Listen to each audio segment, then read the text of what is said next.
Welcome to the Optimal Life Project, After Dark. Tonight's session is a calm, science-based exploration of sleep deprivation's hidden costs. There's nothing you need to do. Just listen. We spend roughly 1/3 of our lives doing it. It's as essential to our survival as food and water. Yet, in our modern world, it's treated as optional, negotiable, something to be sacrificed at the altar of productivity and ambition. We're talking about sleep, and the relationship between human beings and this fundamental biological necessity has never been more fractured, more misunderstood, or more consequential than it is right now. Think about the last time you got a truly restorative night's sleep. Not just the minimum you needed to function, but the kind of deep, uninterrupted rest that leaves you feeling genuinely refreshed when you wake. If you're struggling to remember, you're not alone. According to the Centers for Disease Control and Prevention, more than 1 in 3 American adults fails to get the recommended 7 hours of sleep per night. Among high school students, the numbers are even more staggering, with 77% reporting insufficient sleep. We're living through what many researchers now call a sleep deprivation epidemic, and the consequences reach far beyond simply feeling tired. The human body requires sleep the way a smartphone requires charging. You can push it, run it on low battery for a while, maybe even convince yourself that you're managing just fine on minimal power. But eventually, critical systems start to fail. The difference is that unlike a dead phone, the consequences of chronic sleep deprivation can't be fixed with a simple overnight charge. Some of the damage accumulates silently, building like interest on a debt you didn't know you were taking out. Consider this. 50 to 70 million Americans suffer from chronic sleep disorders, conditions that fundamentally interfere with their ability to get restorative rest. These aren't just inconveniences or minor health hiccups. Sleep loss and sleep disorders have been directly linked to increased risk of hypertension, diabetes, obesity, depression, heart attack, and stroke. The cumulative effects of insufficient sleep create a cascade of health consequences that touch virtually every system in your body, from your cardiovascular function to your immune response, from your metabolic health to your mental well-being. But here's where the story gets particularly interesting and perhaps a bit unsettling. Research conducted over the past 2 decades has completely overturned what was once conventional wisdom.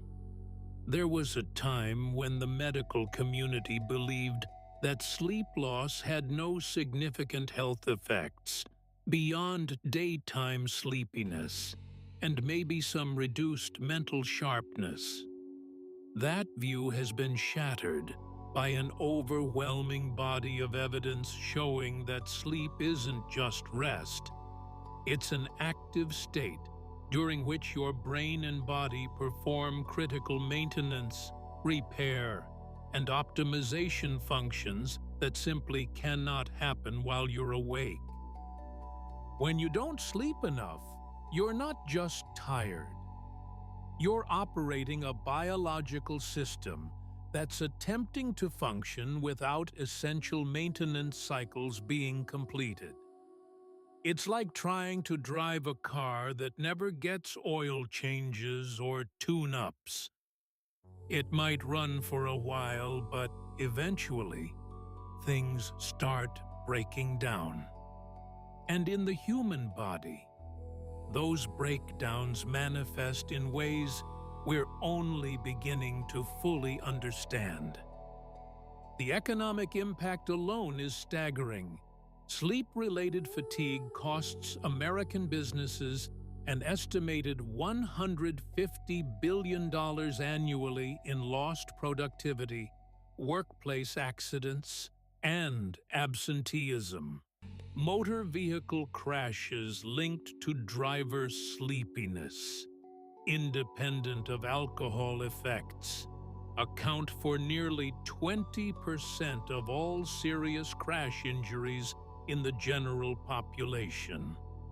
We're talking about preventable tragedies, preventable injuries, preventable deaths, all stemming from a biological need that we've collectively decided to ignore or minimize.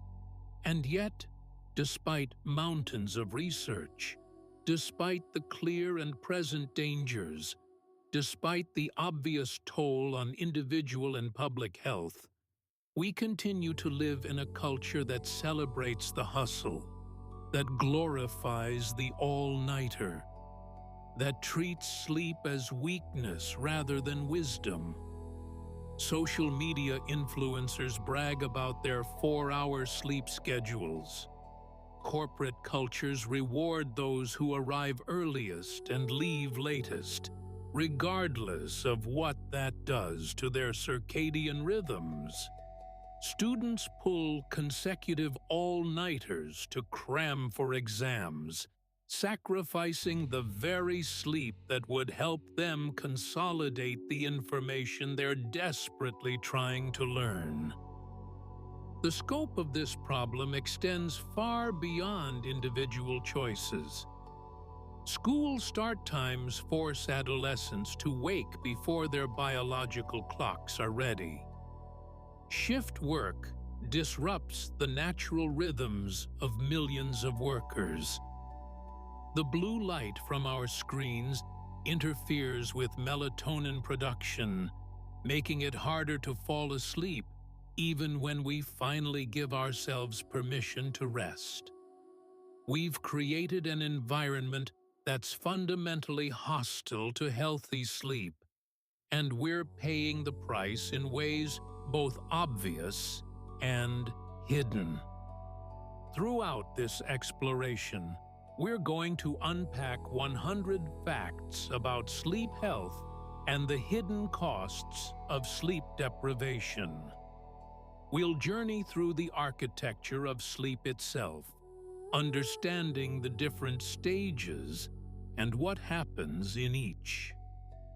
We'll examine how sleep affects memory and learning, how it regulates your immune system, how it influences your hormones and metabolism. We'll look at the relationship between sleep and mental health, between sleep and cardiovascular disease, between sleep and virtually every major system in your body. We'll explore workplace safety implications, developmental considerations across the lifespan, and the quality of life issues that emerge when sleep is chronically inadequate. This isn't just an academic exercise. Every fact we'll discuss has real-world implications for your health, your safety, your relationships, your career, and your overall quality of life. Understanding what sleep does for you and what happens when you don't get enough of it isn't just interesting information. It's potentially life-changing knowledge that can help you make better decisions about how you structure your days and nights. So let's begin this journey into the world of sleep, starting with the fundamental question: what actually happens when we close our eyes and drift off into unconsciousness?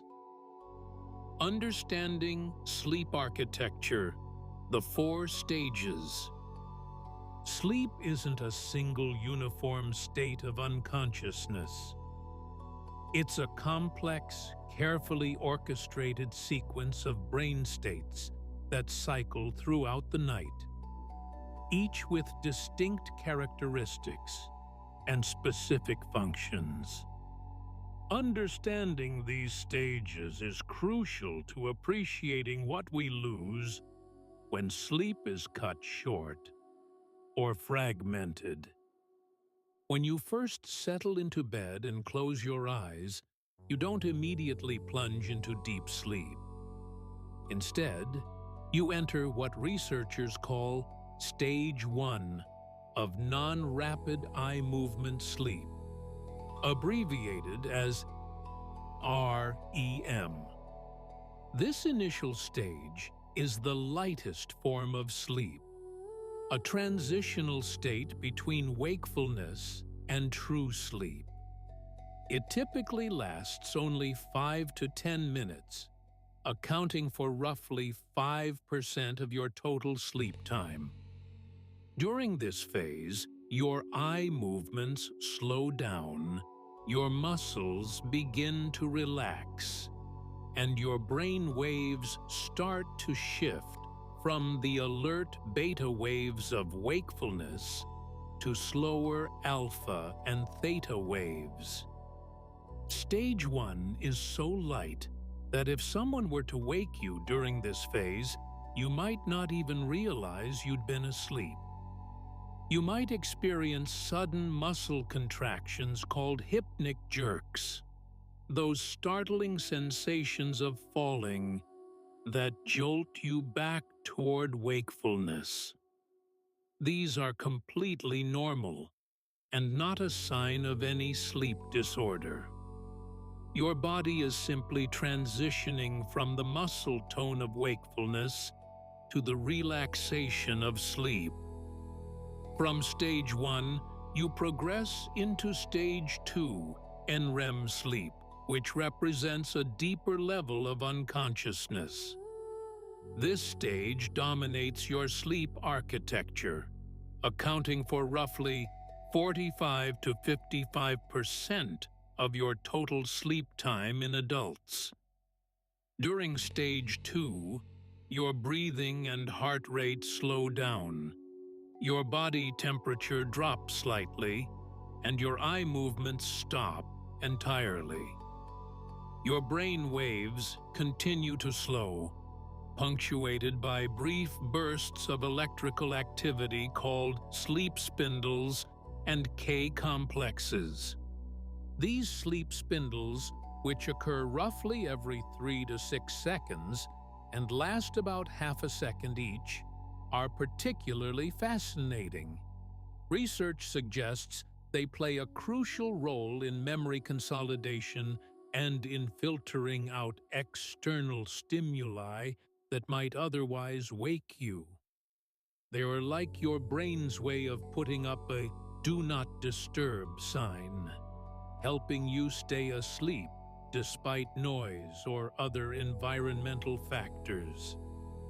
The K-complexes, which are sudden, sharp peaks in brain activity, serve a similar protective function while also appearing to facilitate the transfer of information from short-term to long-term memory storage.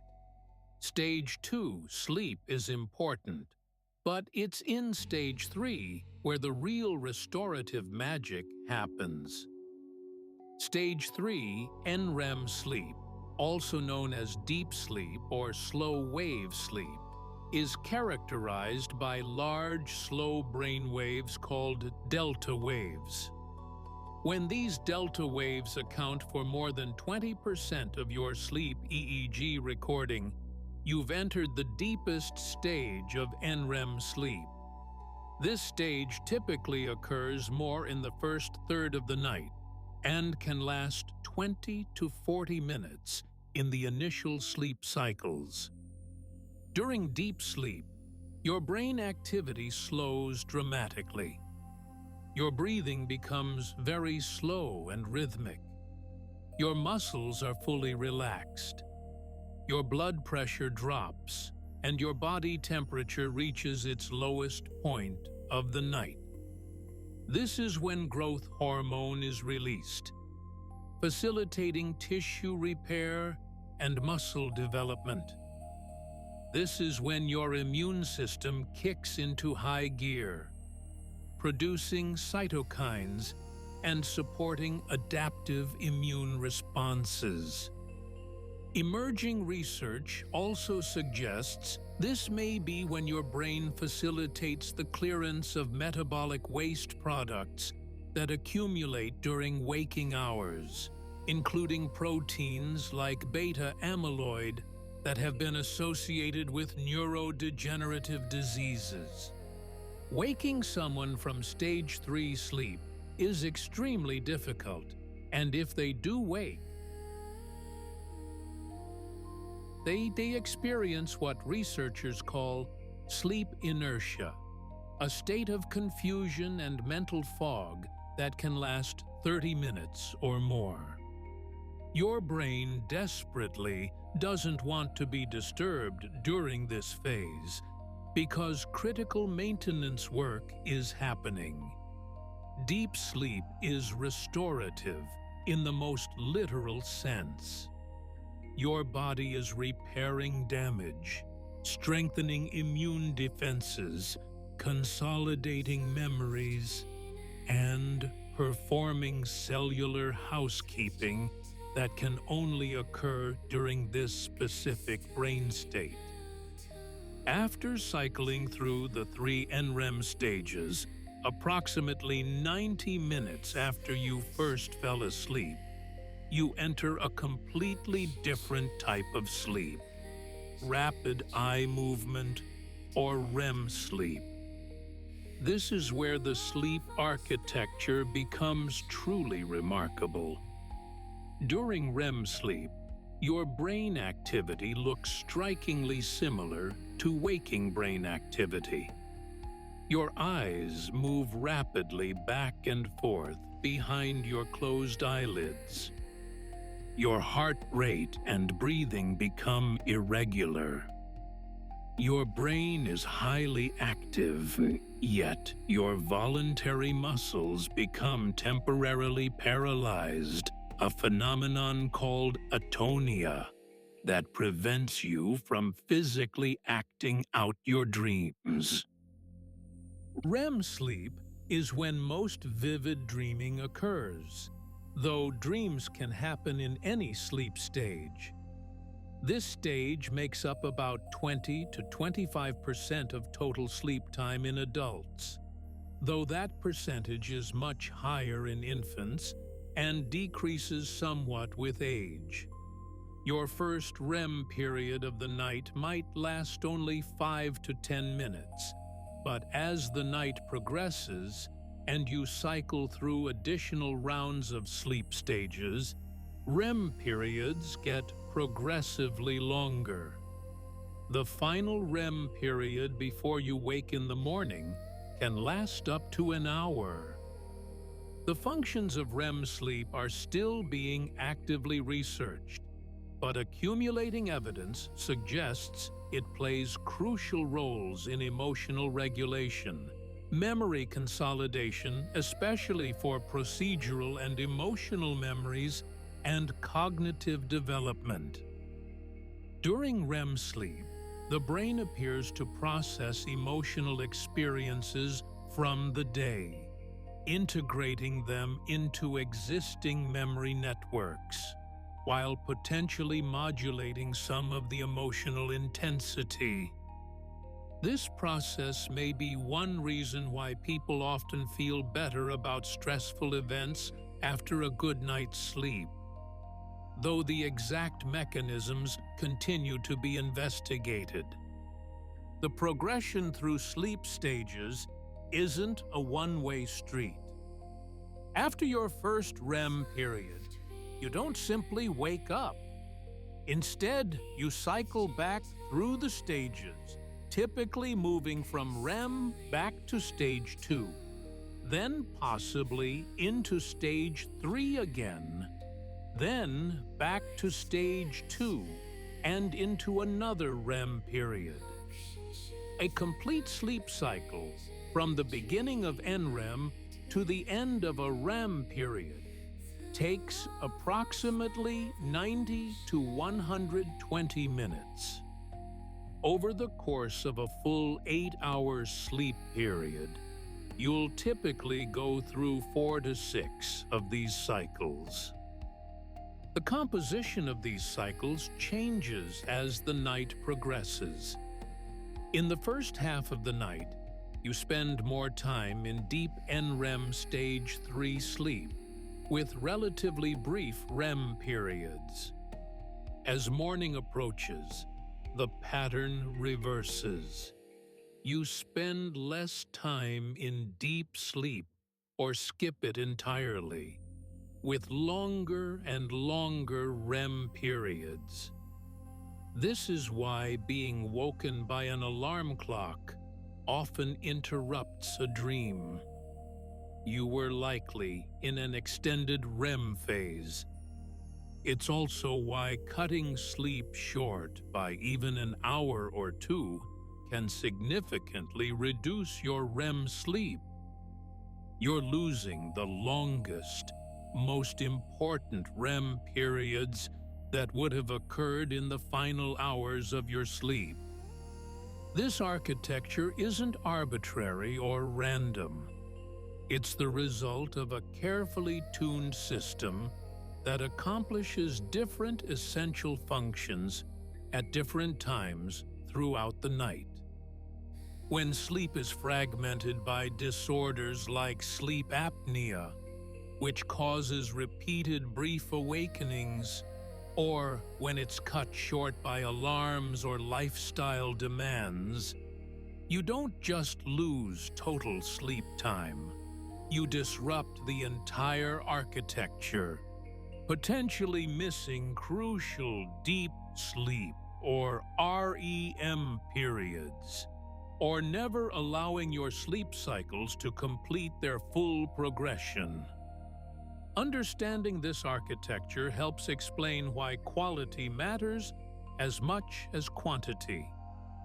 You could theoretically spend 8 hours in bed, but if you're constantly shifting between light stages without ever reaching deep sleep or REM, you won't get the restorative benefits your body and brain need. True, healthy sleep requires both sufficient duration and the ability to cycle through all stages multiple times, allowing each to perform its specialized functions. The more we learn about sleep architecture, the more we appreciate how precisely calibrated and essential it is. Each stage has distinct purposes that cannot be accomplished during waking hours or during other sleep stages. Shortchanging your sleep doesn't just mean being tired. It means depriving your brain and body of specific, irreplaceable maintenance periods, the consequences of which ripple through every aspect of your health and functioning. The brain on sleep, memory, learning, and cognition. Of all the functions that sleep serves, perhaps none has been as thoroughly researched or is as universally experienced as its role in learning and memory. Every student who has ever crammed all night for an exam only to struggle to recall information, the next day has experienced firsthand what happens when the brain is denied the sleep it needs to properly consolidate new information. What many don't realize is just how sophisticated and essential this overnight processing actually is.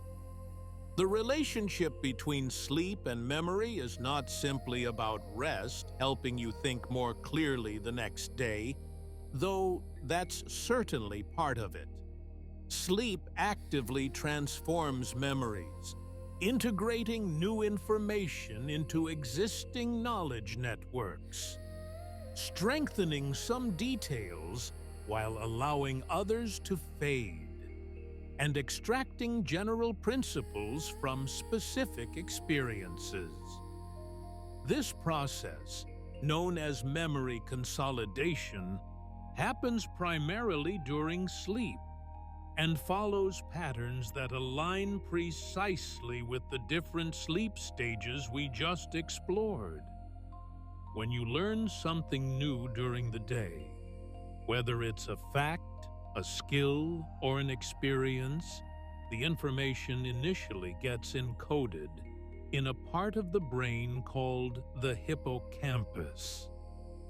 Think of the hippocampus as a temporary storage facility for new memories. It's excellent at rapidly acquiring new information, but it has limited capacity, and the memories stored there are fragile, easily disrupted, or forgotten. During sleep, particularly during slow-wave sleep, these temporary hippocampal memories undergo a transfer process, moving to the neocortex for long-term storage. This transfer isn't a simple copying process. Research using brain imaging has revealed that during sleep, the hippocampus repeatedly replays the neuronal firing patterns that occurred during learning. It's as if your brain is rehearsing the material again and again, but at a vastly accelerated rate.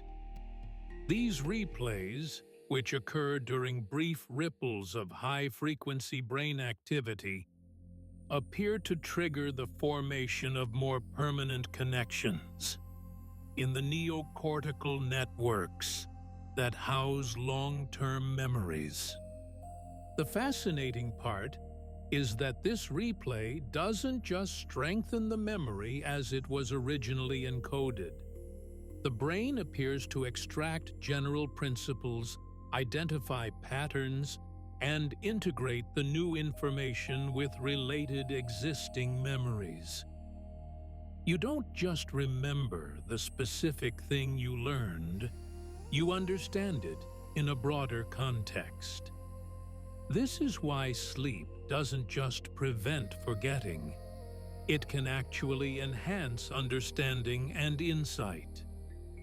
Studies have shown that people often wake up with solutions to problems they were stuck on the night before, a phenomenon sometimes called sleep-enhanced problem solving, or more colloquially, sleeping on it. Different types of memories consolidate during different sleep stages, revealing another layer of sophistication in how sleep supports learning. Declarative memories, which include facts and events, appear to consolidate primarily during slow-wave sleep. The deep NREM stage 3 we discussed earlier. The slow oscillations characteristic of this sleep stage coordinate the transfer of information from hippocampus to neocortex, while sleep spindles facilitate the actual strengthening of cortical connections. Procedural memories, which involve motor skills and learned behaviors like riding a bike or playing a musical instrument, rely more heavily on REM sleep for consolidation. During REM, the brain appears to run through movement sequences, refining the neural commands and making the actions more automatic and efficient.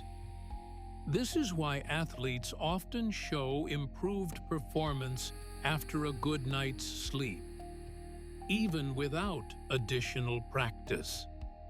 Their brains have been practicing overnight. Emotional memories occupy a unique category. REM sleep, with its high brain activity and emotional processing centers lit up, plays a special role in how we remember emotional experiences. But here's where it gets particularly interesting. Sleep doesn't just strengthen emotional memories, it appears to modulate them, preserving the factual content while gradually reducing the emotional intensity.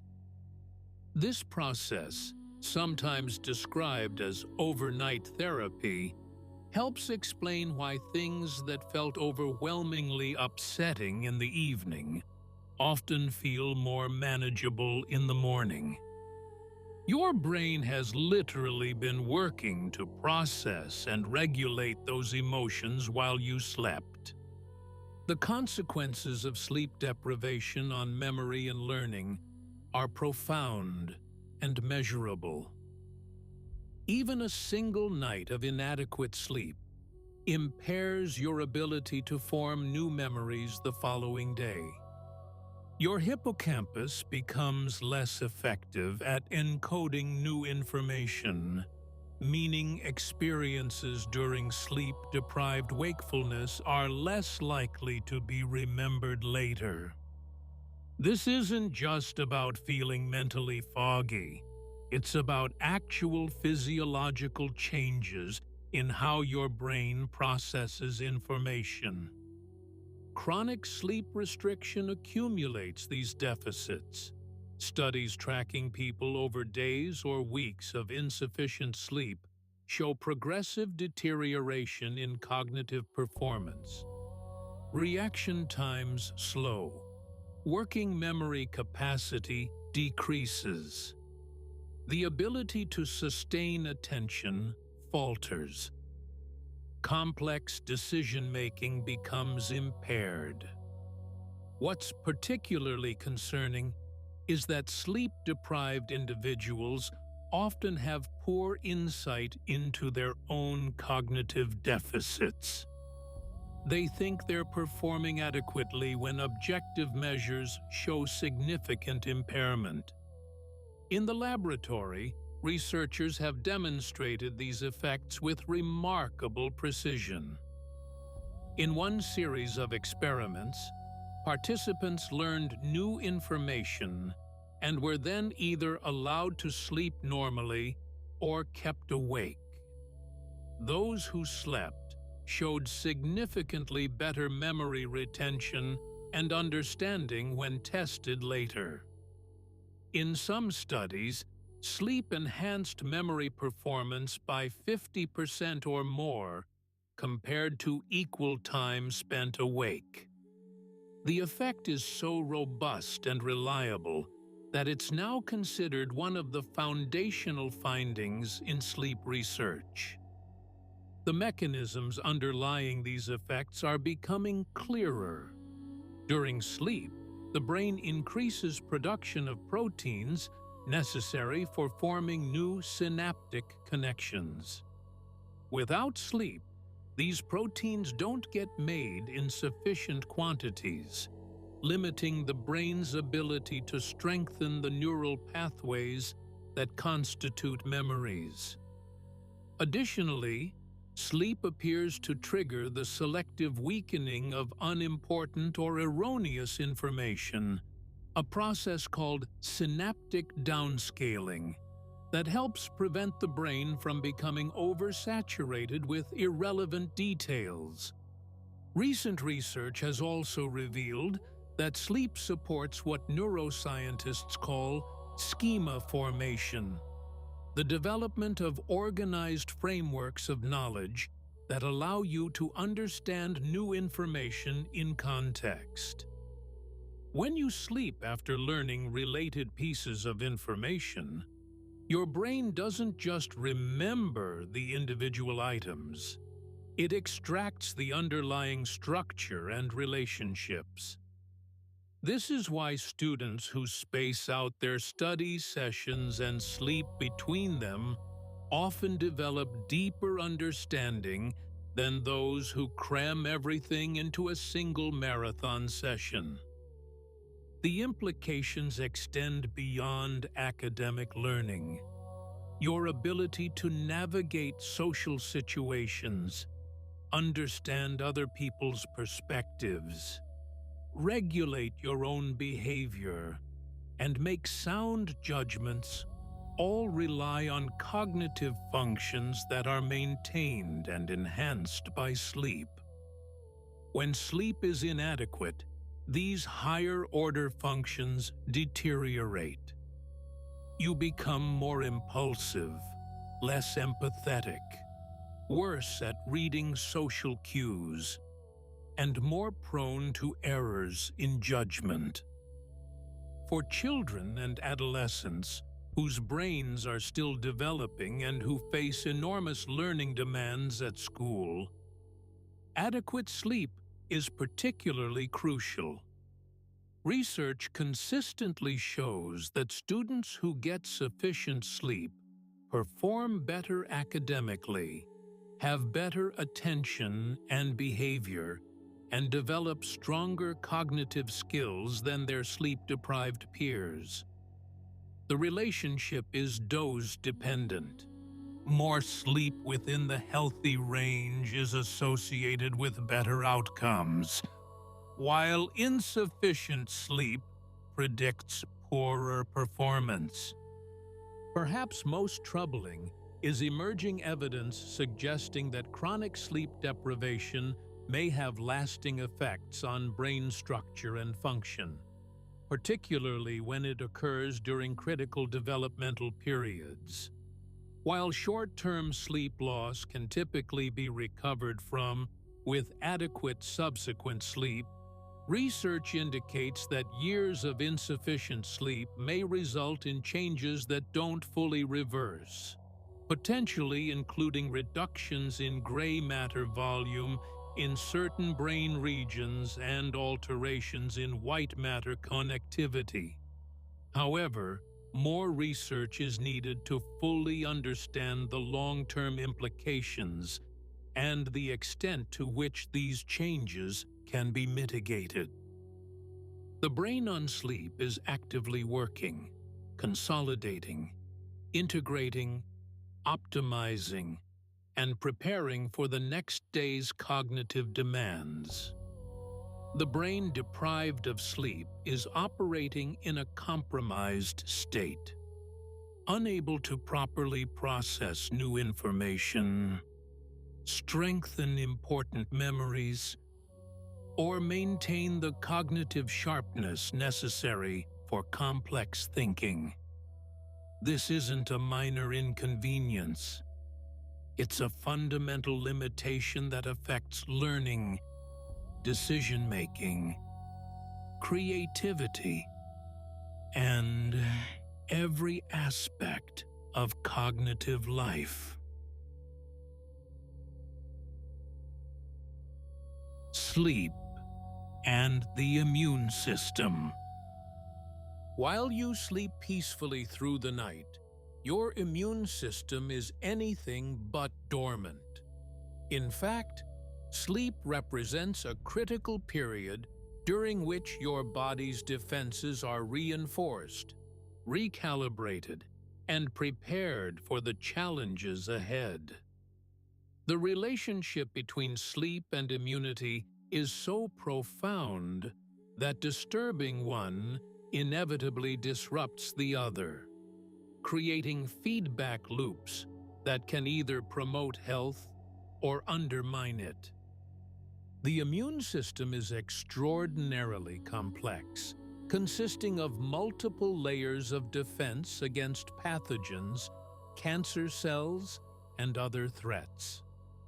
At its most basic level, you have innate immunity, the rapid response system that includes cells like natural killer cells and neutrophils that attack invaders immediately upon detection.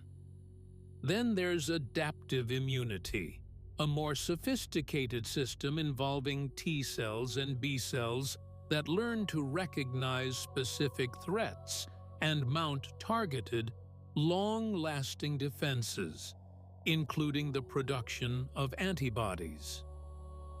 Sleep influences both arms of the immune system, but in ways that reveal remarkable coordination between brain states and defensive capabilities. During sleep, particularly during slow-wave sleep, there's an increase in the production of cytokines, small proteins that act as signals between immune cells. Some cytokines promote inflammation, which sounds negative, but is actually a crucial defensive response that helps eliminate pathogens and damaged cells. Other cytokines regulate immune responses, preventing them from becoming excessive.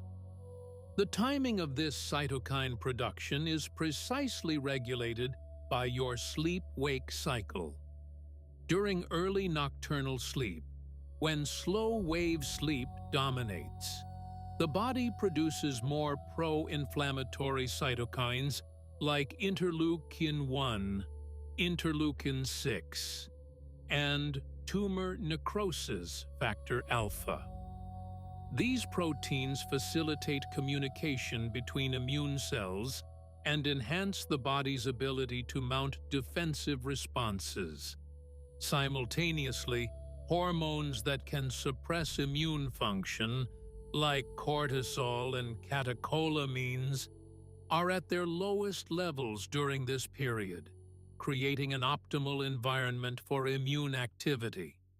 This nocturnal boost in immune function isn't just theoretical. Studies have shown that sleep enhances the production and effectiveness of T cells, those specialized white blood cells that identify and destroy infected cells and help coordinate broader immune responses.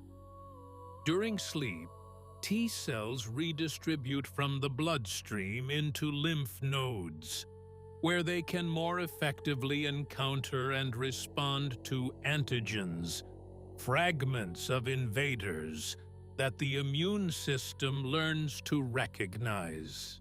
When this process is disrupted by sleep deprivation, the consequences are measurable and significant. Research has shown that even a single night of sleep restriction, limiting sleep to just 4 hours, can reduce natural killer cell activity to an average of 72% of normal levels. A substantial decrease in one of your body's key defensive mechanisms. Natural killer cells are crucial components of innate immunity, capable of identifying and destroying virus-infected cells and tumor cells. This magnitude of reduction represents a significant, albeit temporary, compromise in your body's defensive capabilities. The effects of chronic sleep deprivation on immunity are even more concerning. Multiple studies have documented that people who consistently sleep less than 7 hours per night are more susceptible to infections. In one well-controlled experiment, researchers exposed healthy volunteers to rhinovirus, the common cold virus, and tracked who actually developed symptoms. Those who had been sleeping less than 7 hours per night were nearly 3 times more likely to develop a cold than those sleeping 8 hours or more, even after controlling for other factors like age, stress, and baseline health. The relationship between sleep and vaccination responses provides another window into this connection. Vaccines work, by teaching the immune system to recognize and respond to specific pathogens. Multiple studies have shown that sleep-deprived individuals produce fewer antibodies in response to vaccination compared to well-rested individuals. The effect is substantial enough that someone who gets vaccinated after a night of poor sleep might not develop adequate immunity, even though they received the same vaccine as someone who slept normally. The mechanisms underlying these effects involve complex interactions between sleep regulatory systems and immune function. During sleep, the brain releases specific hormones that support immune activity. Growth hormone and prolactin, both elevated during sleep, have immune-enhancing properties. Melatonin, the hormone that helps regulate sleep-wake cycles, also has anti-inflammatory and antioxidant effects that support immune function. When sleep is disrupted, the production and timing of these hormones becomes dysregulated, compromising their immune-supporting roles. There's also emerging evidence that the relationship runs in both directions. When your immune system detects an infection or inflammation, it signals the brain to increase sleep duration and intensity. This is why you feel sleepy when you're sick. Your immune system is essentially requesting the enhanced defensive environment that sleep provides. The cytokines produced during immune activation act on sleep regulatory centers in the brain, promoting more non-REM sleep, which in turn supports the immune response to fight the infection.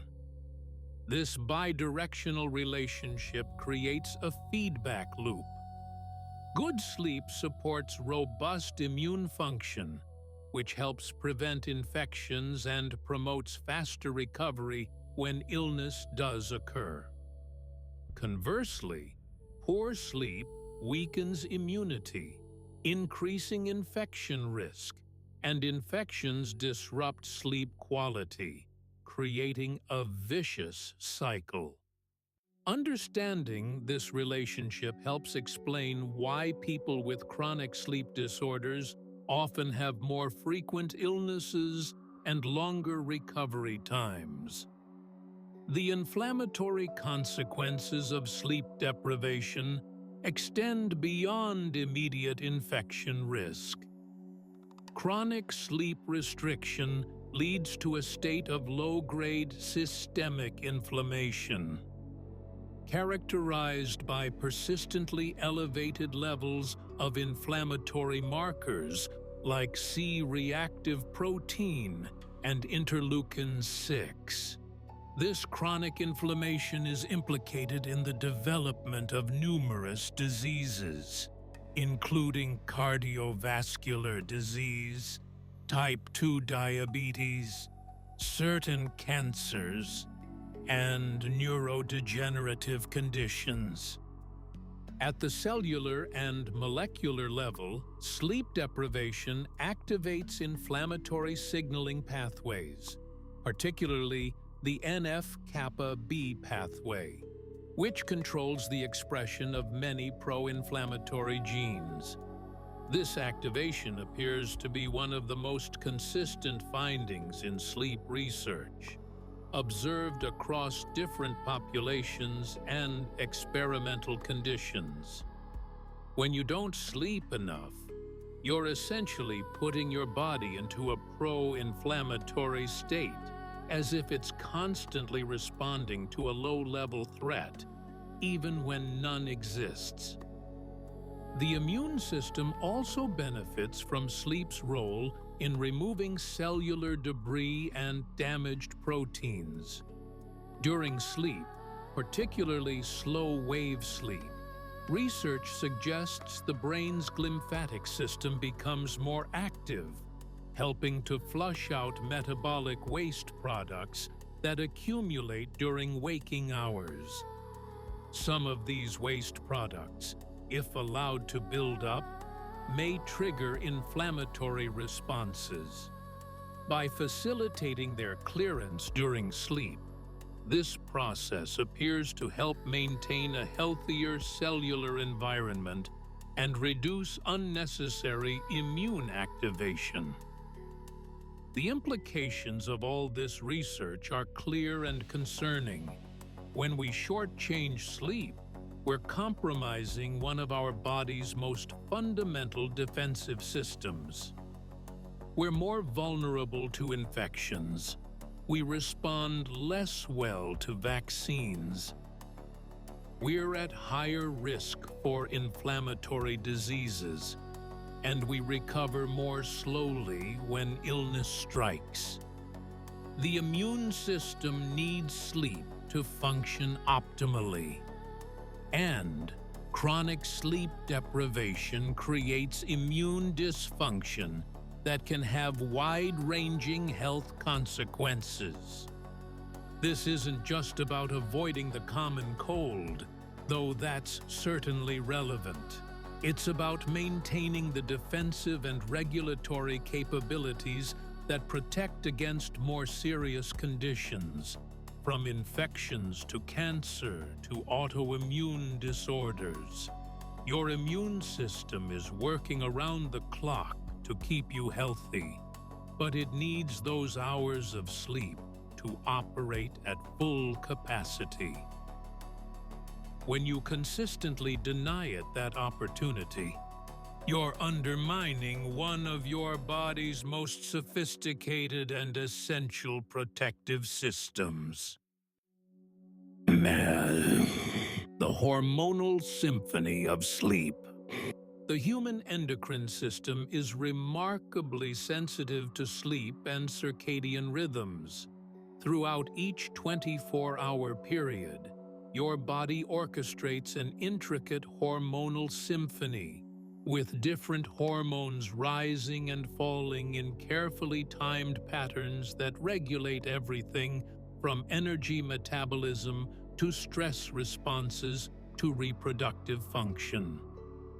Sleep serves as both conductor and stage for many of these hormonal rhythms, and when sleep is disrupted, the entire symphony falls out of tune.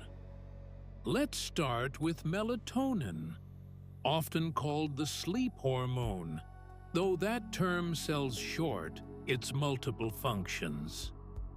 Melatonin is produced by the pineal gland in response to darkness, signaling to your body that it's time to prepare for sleep. Its levels begin rising in the evening, typically a couple of hours before your habitual bedtime. Reach peak levels in the middle of the night, and then decline in the early morning hours. This rise and fall isn't just about making you sleepy.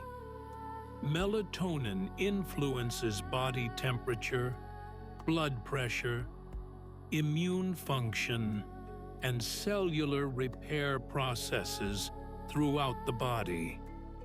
Light exposure, particularly blue light from electronic screens, suppresses melatonin production, which is one reason why looking at your phone before bed can make it harder to fall asleep.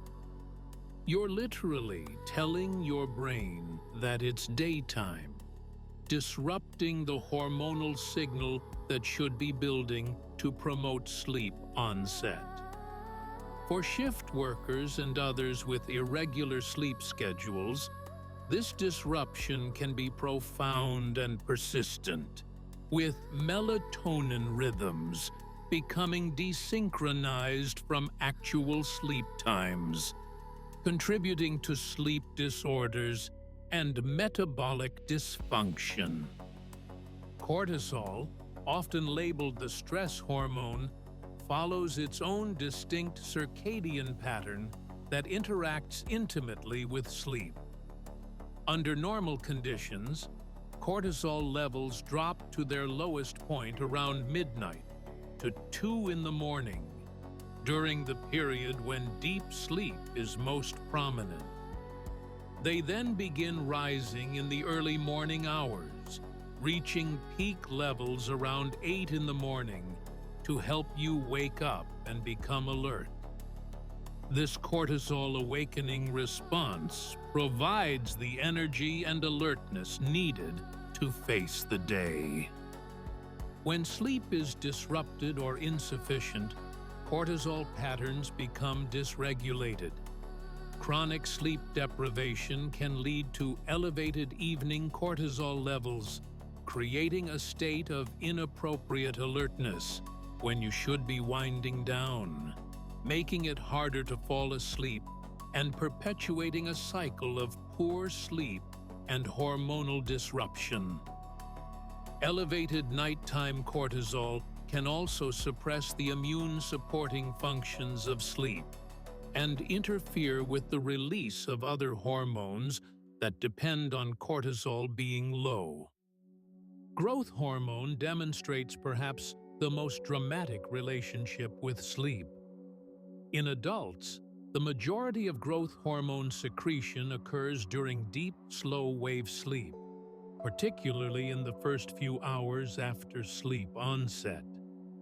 This nocturnal surge supports tissue repair, muscle development, bone density maintenance, and metabolic regulation. When slow-wave sleep is disrupted or insufficient, growth hormone secretion declines accordingly. This is particularly relevant for children and adolescents, for whom growth hormone is essential for normal physical development. But it matters for adults too, affecting everything from muscle mass to skin health to metabolic function. Now we come to two hormones that have garnered enormous attention in obesity and metabolism research: leptin and ghrelin. Leptin is produced by fat cells and signals to your brain that you have adequate energy stores, suppressing appetite. Ghrelin is produced primarily by the stomach and stimulates hunger. Under normal conditions with adequate sleep, leptin levels rise during the night, while ghrelin levels fall, suppressing appetite while you sleep, so you don't wake up constantly feeling hungry. Sleep deprivation disrupts this balance in ways that promote weight gain. Studies have consistently shown that insufficient sleep reduces leptin levels and increases ghrelin levels. You end up feeling hungrier, particularly craving high-calorie, high-carbohydrate foods, while the satiety signals that would normally help you feel full are diminished. The effect can be substantial. Research has documented cases where sleep restriction to 4 hours per night for just 2 nights led to an 18% decrease in leptin and a 28% increase in ghrelin, along with corresponding increases in hunger and appetite. While individual responses vary, these hormonal shifts help explain the connection between insufficient sleep and increased food intake.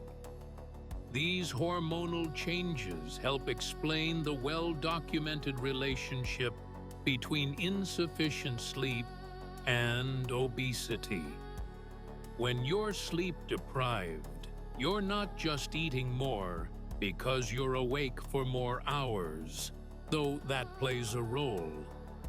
You're experiencing actual hormonal changes that make you hungrier and less satisfied by food.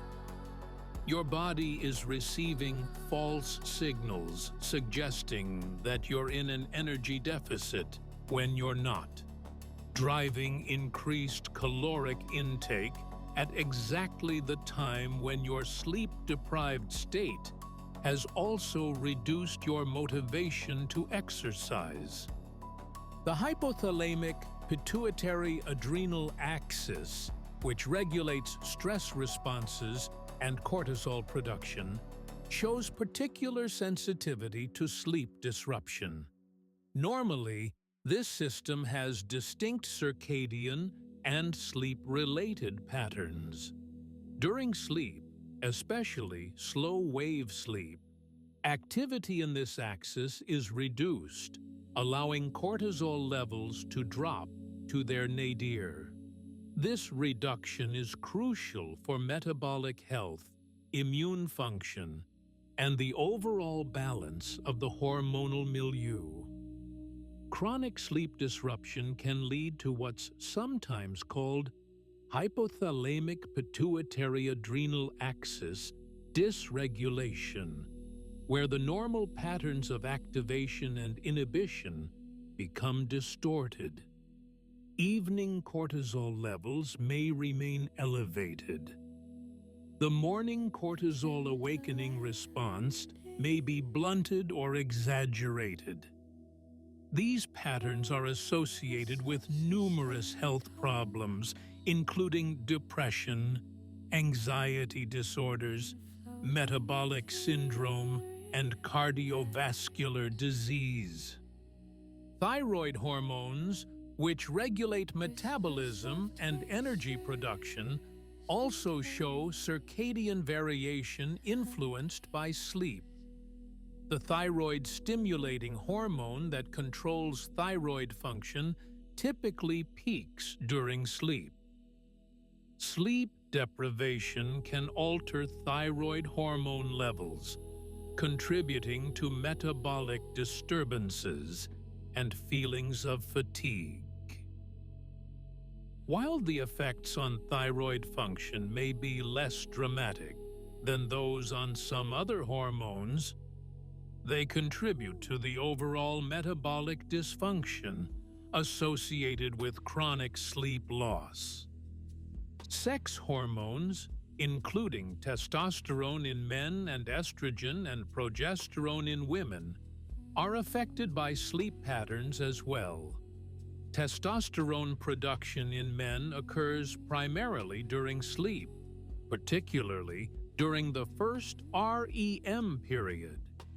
Men who consistently sleep less than 5 hours per night have been shown to have significantly lower testosterone levels than those who sleep 7 to 9 hours. For women, sleep disruption can affect menstrual cycle regularity and may contribute to symptoms experienced during menopause, when hormonal changes already make sleep more challenging. Insulin, the hormone that regulates blood sugar, shows remarkable sensitivity to sleep duration and quality. Even partial sleep restriction for just a few nights can reduce insulin sensitivity, meaning your cells become less responsive to insulin's signal to take up glucose from the bloodstream. This represents a shift toward insulin resistance, the fundamental defect underlying type 2 diabetes. Studies have found that healthy young adults restricted to 4 hours of sleep for 6 nights can show insulin sensitivity reductions of approximately 40%. Changes that researchers note are comparable to the metabolic effects of aging by 10 to 20 years. The mechanisms behind these sleep-related hormonal effects involve complex interactions between brain regions that regulate both sleep and endocrine function. The hypothalamus, which houses both sleep regulatory centers and controls much of the endocrine system, serves as a critical integration point. The suprachiasmatic nucleus, your brain's master circadian clock, coordinates the timing of hormonal secretions with the sleep-wake cycle. When sleep patterns are irregular or insufficient, these coordination mechanisms break down. What makes these hormonal disruptions particularly insidious is that they often produce effects that further undermine sleep quality, creating vicious cycles. Elevated evening cortisol makes it harder to fall asleep. Dysregulated leptin and ghrelin might lead to eating late in the evening, which can disrupt sleep. Reduced growth hormone affects muscle mass and metabolism in ways that can contribute to sleep disorders. Each hormonal disruption creates ripple effects throughout the system. The cumulative effect of these hormonal changes helps explain why chronic sleep deprivation is associated with so many different health problems. These hormones don't operate in isolation. They interact in complex ways to regulate metabolism, growth, stress responses, reproduction, and overall homeostasis. When sleep disruption throws multiple hormonal systems out of balance simultaneously, it creates a systemic dysfunction that touches virtually every aspect of physiology. For shift workers and others with chronically disrupted sleep schedules, these hormonal disruptions can be particularly severe and persistent. Their circadian clocks attempt to maintain daytime-oriented rhythms while they're forcing themselves to be awake at night and sleep during the day. The result can be chronic circadian misalignment, where hormone secretion patterns remain partially locked to external light-dark cycles, even as sleep timing shifts, creating a state of ongoing hormonal dysregulation. Understanding these hormonal effects underscores why sleep isn't optional or negotiable. These aren't minor fluctuations or inconsequential changes. These are fundamental alterations in the hormonal signals that regulate critical body functions.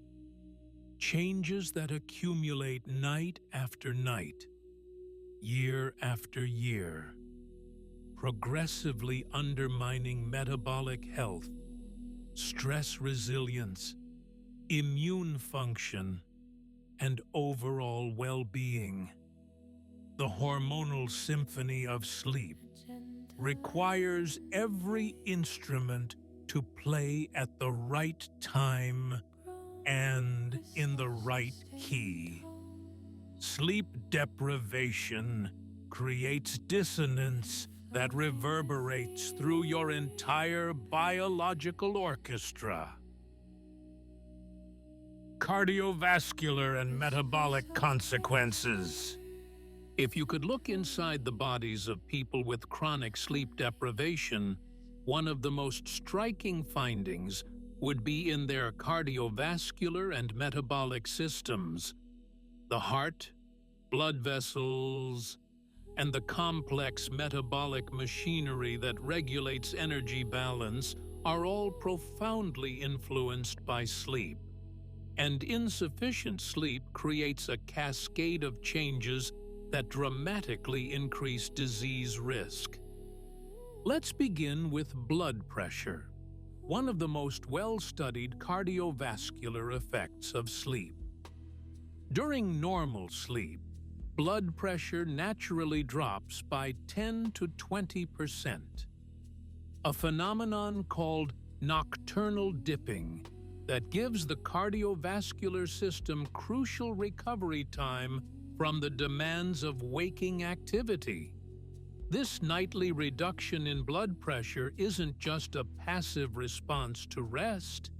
It's an active process coordinated by the autonomic nervous system and influenced by sleep architecture, particularly deep, slow-wave sleep. When sleep is disrupted or insufficient, nocturnal blood pressure dipping is reduced or absent. The cardiovascular system never gets its normal recovery period. Instead of experiencing several hours of reduced pressure each night, the blood vessels remain under sustained tension. Over time, this contributes to sustained hypertension, elevated blood pressure that persists even during waking hours. Multiple large-scale studies have documented that people who consistently sleep less than 6 hours per night have significantly higher risk of developing hypertension compared to those sleeping 7 to 8 hours. The risk is substantial and dose-dependent. Each hour of lost sleep appears to increase hypertension risk. In one meta-analysis, combining data from multiple studies involving millions of participants, sleeping less than 5 hours per night was associated with roughly 40% increased risk of developing high blood pressure. This isn't a trivial increase. We're talking about a major cardiovascular risk factor being driven in large part by insufficient sleep. But blood pressure is just the beginning. Chronic sleep deprivation affects the heart itself. Research has shown increased risk of coronary heart disease, the most common type of heart disease among those with insufficient sleep. The mechanisms are multifaceted. Sleep loss increases sympathetic nervous system activity, keeping the body in a more activated, stressed state. It promotes inflammation, with elevated levels of inflammatory markers like C-reactive protein that damage blood vessel walls. It affects lipid metabolism, with some studies showing increased triglycerides and decreased HDL, the so-called good cholesterol, in sleep-deprived individuals. The relationship between sleep and stroke risk has been particularly well documented. A U-shaped relationship exists where both very short sleep, typically less than 6 hours, and very long sleep, more than 9 hours, are associated with increased stroke risk compared to 7 to 8 hours. The mechanisms for short sleep include the blood pressure effects already mentioned, increased inflammation, and changes in blood coagulation that make clots more likely. The relationship with very long sleep is less well understood, but may relate to underlying health conditions or poor sleep quality. Heart attacks show a similar pattern. Multiple prospective studies following people over years have found that those reporting short sleep duration at baseline have higher rates of heart attack during follow-up, even after controlling for other risk factors like smoking, obesity, and physical inactivity. The evidence is strong enough that major medical organizations now consider insufficient sleep an independent risk factor for cardiovascular disease, in the same category as traditional risk factors like high cholesterol or smoking. The metabolic consequences of sleep deprivation are equally alarming. We've already touched on hormonal changes affecting leptin, ghrelin, and insulin, but the full metabolic picture is even more concerning.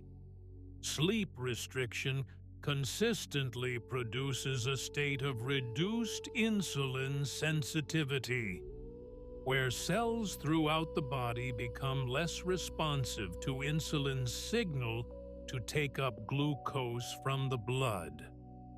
This is the fundamental defect underlying type 2 diabetes.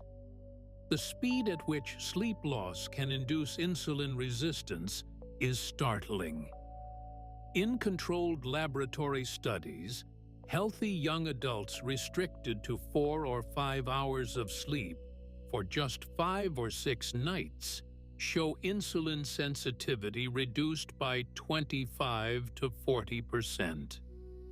That's a magnitude of change equivalent to decades of aging or substantial weight gain. When people return to normal sleep, insulin sensitivity typically recovers, suggesting the acute effects are reversible.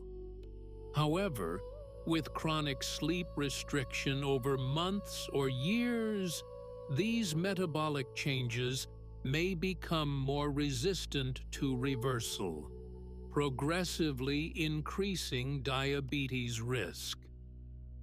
Large population studies bear this out.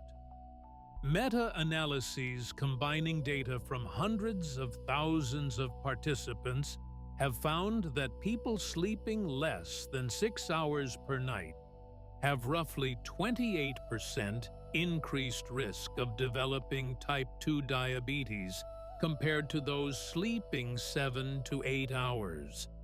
That risk remains significant even after adjusting for BM1, physical activity, and family history of diabetes. Sleep isn't just associated with diabetes through effects on weight, although that pathway exists. It has independent effects on glucose metabolism. The obesity connection deserves special attention given the epidemic levels of obesity in developed countries. Multiple mechanisms link insufficient sleep to weight gain and obesity. The hormonal changes in leptin and ghrelin increase hunger and food intake. Sleep-deprived individuals tend to choose higher-calorie foods, particularly those high in simple carbohydrates and fat. They have less willpower to resist tempting foods. Their reduced energy expenditure, both because they're less physically active and because of metabolic changes, means fewer calories are burned. Sleep restriction also appears to affect where fat gets deposited in the body. Some research suggests that insufficient sleep may preferentially promote visceral fat accumulation, the deep abdominal fat that surrounds organs and is particularly associated with metabolic disease. While more research is needed to fully understand these patterns, this would be consistent with the observed effects on insulin sensitivity and inflammatory markers, both of which are known to influence visceral fat deposition. The metabolic syndrome, a cluster of conditions that includes abdominal obesity, high blood pressure, high blood sugar, and abnormal cholesterol levels, shows strong associations with sleep duration. Having metabolic syndrome dramatically increases risk for heart disease, stroke, and diabetes. Prevalence of metabolic syndrome is significantly higher among those with insufficient sleep. with some studies suggesting odds ratios of 2 to 3, meaning sleep-deprived individuals are 2 to 3 times more likely to have metabolic syndrome. All of these cardiovascular and metabolic effects interact and amplify each other. Obesity increases blood pressure and diabetes risk. Diabetes damages blood vessels and increases heart disease risk. Inflammation affects all of these processes. The hormonal disruptions we discussed earlier influence multiple aspects of metabolism. It's not a series of isolated problems. It's a systemic dysfunction affecting cardiovascular and metabolic health comprehensively. The clinical implications are profound. When a patient comes to their doctor with high blood pressure, pre-diabetes, or metabolic syndrome, sleep should be one of the first questions asked. Is this person sleeping enough? Is their sleep quality good? Do they have an underlying sleep disorder? In many cases, addressing sleep problems, either through behavioral changes or treatment of sleep disorders, can improve these metabolic and cardiovascular markers substantially. Shift workers provide a particularly clear illustration of these effects. Their irregular sleep schedules and chronic circadian misalignment are associated with dramatically elevated rates of cardiovascular disease, diabetes, and metabolic syndrome. Studies have found that long-term shift workers have roughly 40% higher risk of heart disease compared to day workers. This isn't because shift work itself damages the heart. It's largely mediated through sleep disruption and circadian misalignment. The mortality data warrant careful attention. Several large prospective studies have examined whether sleep duration predicts all-cause mortality, death from any cause. They consistently find a U-shaped relationship, where both sleeping less than 6 hours or more than 9 hours per night is associated with increased mortality risk compared to 7 to 8 hours. The increased risk associated with short sleep appears to be driven largely by cardiovascular disease, diabetes, and related conditions. Research suggests that for someone consistently sleeping 4 to 5 hours per night, the increased mortality risk may be substantial, with some studies indicating increases of 20 to 30% compared to those sleeping 7 to 8 hours, though individual risk depends on many factors. It's important to emphasize that these aren't just correlations reflecting underlying health problems. While it's true that sick people sleep poorly, intervention studies and carefully controlled research have demonstrated causal relationships. When you experimentally restrict sleep in healthy individuals, you see the blood pressure changes, the insulin resistance, the inflammatory markers, all appearing within days. When you treat sleep disorders like sleep apnea, you often see improvements in blood pressure, glucose control, and other metabolic markers. The cardiovascular and metabolic systems are exquisitely sensitive to sleep. They depend on the regular recovery periods that sleep provides, on the hormonal milieu that proper sleep creates, on the reduced inflammatory state that accompanies adequate rest.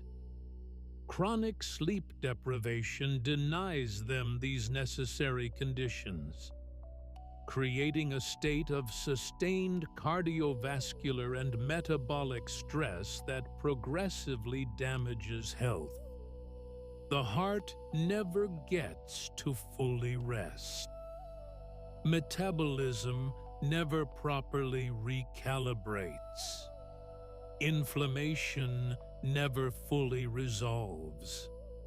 Over years and decades, these unrelenting stresses exact a terrible toll, manifesting as the cardiovascular and metabolic diseases that represent leading causes of death and disability in modern society.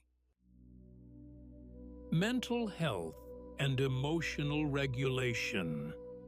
The relationship between sleep and mental health is one of the most bidirectional and complex in all of medicine. Poor sleep increases risk for mental health disorders. Mental health disorders disrupt sleep. The two become intertwined in feedback loops that can be extraordinarily difficult to break.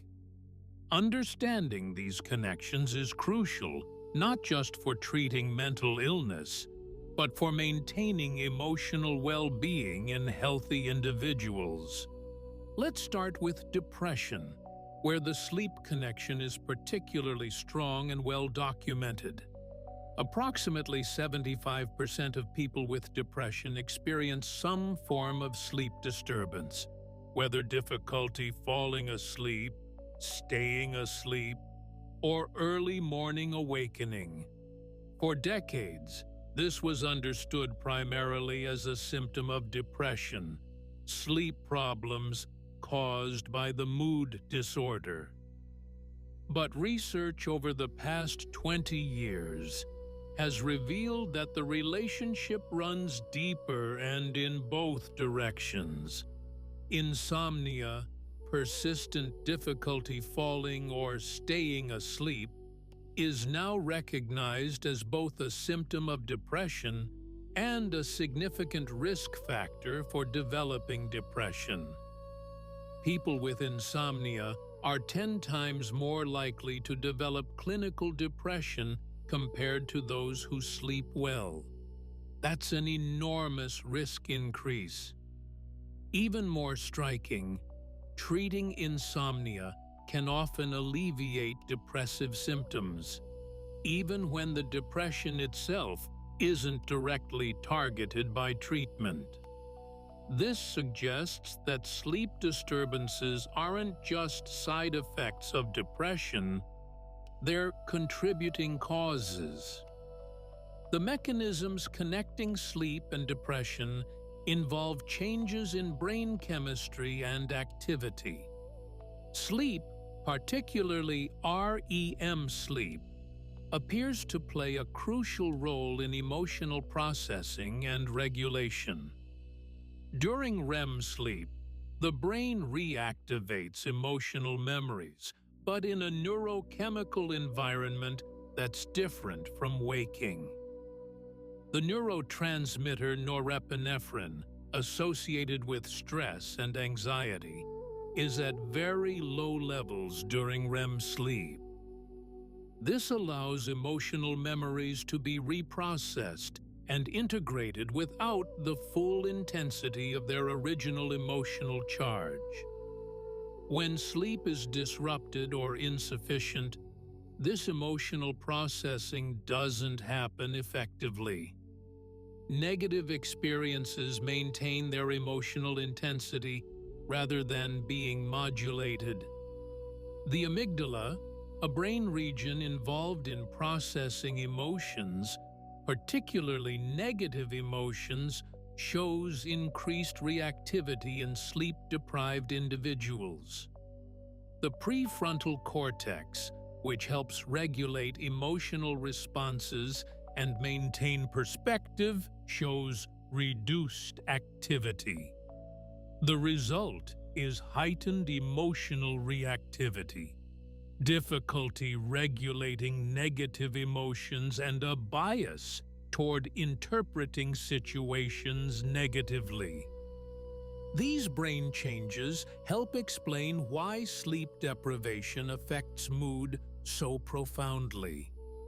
Even in healthy individuals without any mental health diagnosis, a single night of poor sleep increases irritability, stress, sensitivity, and negative mood.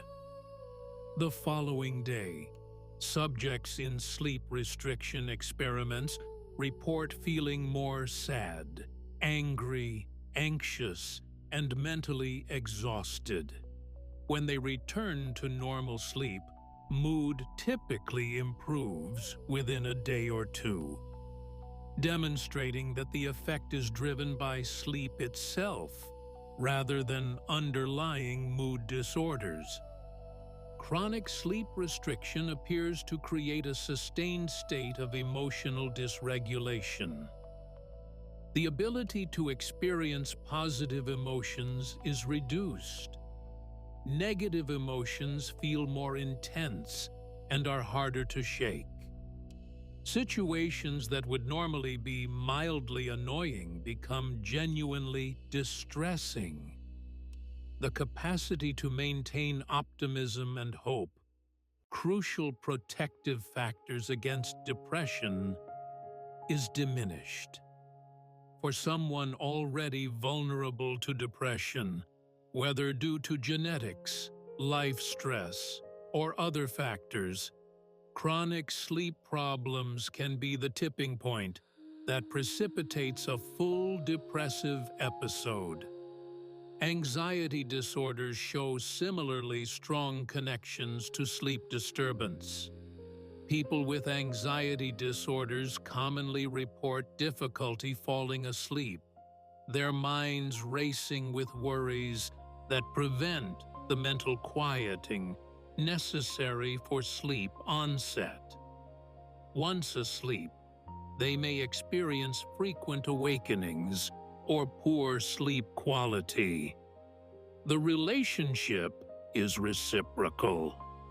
Anxiety disrupts sleep, and poor sleep increases anxiety, creating a self-perpetuating cycle. The statistics are striking. People with insomnia are roughly 17 to 20 times more likely to have clinically significant anxiety compared to good sleepers.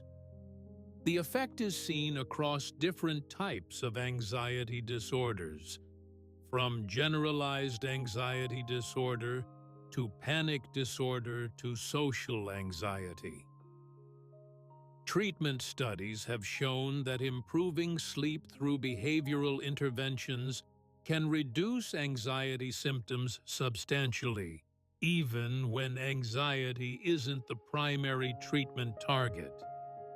The neurobiological mechanisms involve the same systems we've discussed regarding emotional processing and regulation. Sleep deprivation increases activity in brain regions associated with threat detection and anxiety generation, while reducing activity in regions that help maintain calm and perspective. The heightened threat sensitivity that occurs with inadequate sleep means that neutral or mildly concerning stimuli are interpreted as more threatening than they actually are, feeding anxiety. Bipolar disorder presents unique challenges regarding sleep. During manic episodes, sleep duration often drops dramatically, sometimes to just a few hours per night or less, without the person feeling tired. This isn't just a symptom of mania, it can be a trigger or perpetuating factor. Disrupted sleep can precipitate mood episodes in people with bipolar disorder, and one of the most effective preventive strategies is maintaining consistent sleep schedules. Even in healthy individuals without diagnosed mental illness, sleep affects emotional well-being in measurable ways. Sleep enhances the ability to accurately read social cues and facial expressions. It supports emotional empathy and perspective-taking. It helps maintain motivation and engagement with activities. Poor sleep reduces all of these capacities, making social interactions more difficult, reducing empathy, and decreasing engagement with previously enjoyable activities. The relationship between sleep and suicidal thinking is particularly concerning. Multiple studies have found that sleep disturbances, particularly insomnia and nightmares, are associated with increased risk of suicidal ideation and suicide attempts, even after controlling for depression severity. The mechanisms aren't fully understood, but likely involve the emotional dysregulation, hopelessness, and impaired decision-making that accompany severe sleep disruption.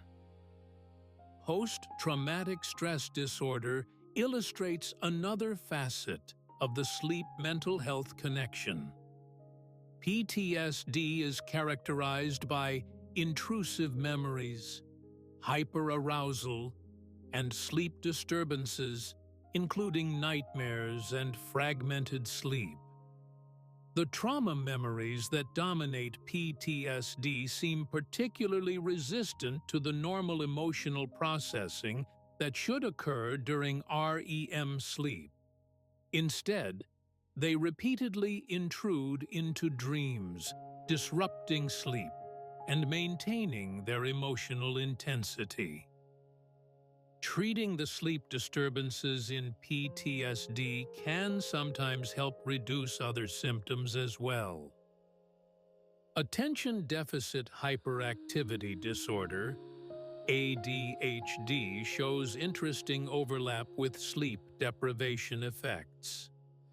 Many symptoms of ADHD, including difficulty sustaining attention, impulsivity, and hyperactivity, are also seen in sleep-deprived individuals. Some research suggests that sleep disorders, particularly sleep-disordered breathing, may contribute to ADHD-like symptoms in some children. Conversely, ADHD makes it harder to maintain consistent sleep schedules, creating a bidirectional problem. The treatment implications of understanding these sleep-mental health connections are profound. Cognitive behavioral therapy for insomnia, CBTI, has emerged as a highly effective treatment not just for sleep problems, but for mental health more broadly. Large clinical trials have shown that treating insomnia with CBTI reduces symptoms of depression, anxiety, and other mental health conditions. The effects can be as large as those seen with antidepressant medications for mild to moderate depression. The mechanisms of CBTI include both behavioral components, like restricting time in bed to consolidate sleep and regularizing sleep schedules, and cognitive components, like addressing anxious thoughts about sleep itself. By improving sleep quality and duration, CBTI creates conditions that support emotional regulation, stress resilience, and mental health more broadly. Medications present a more complex picture. Many psychiatric medications affect sleep architecture, sometimes in ways that may be therapeutic, and sometimes in ways that could be problematic. Antidepressants, for example, often suppress REM sleep, which paradoxically may contribute to their therapeutic effects in some cases. Sleep medications can improve subjective sleep quality, but don't always normalize sleep architecture. The field is increasingly recognizing that optimal treatment of mental health conditions requires attention to sleep as a core component, not just a peripheral symptom. The public health implications are enormous. 1 in 5 adults has a mental health condition in any given year.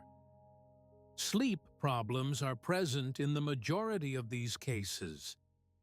If addressing sleep disturbances could prevent even a fraction of mental health episodes or reduce their severity, the impact would be substantial in terms of suffering prevented and healthcare costs saved.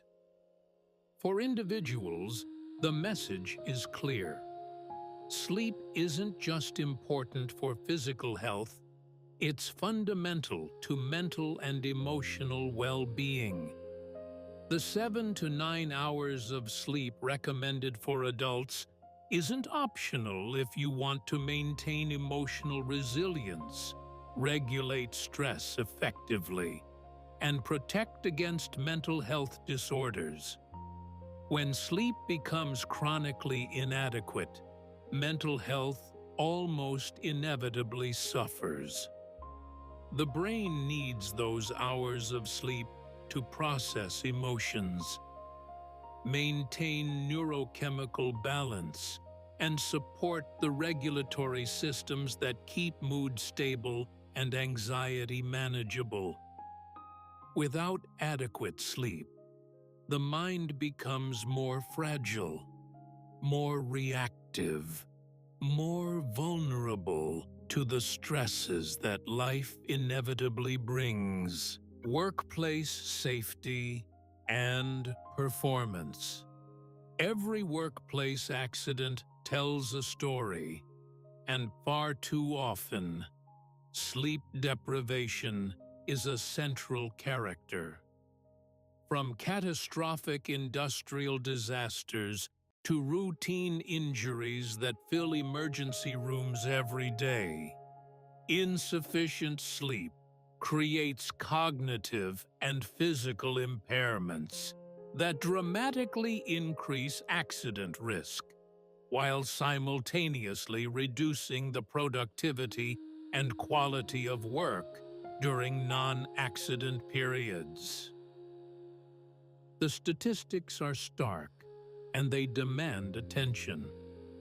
Workers who are overly sleepy are 70% more likely to be involved in workplace accidents than their well-rested colleagues. 70%.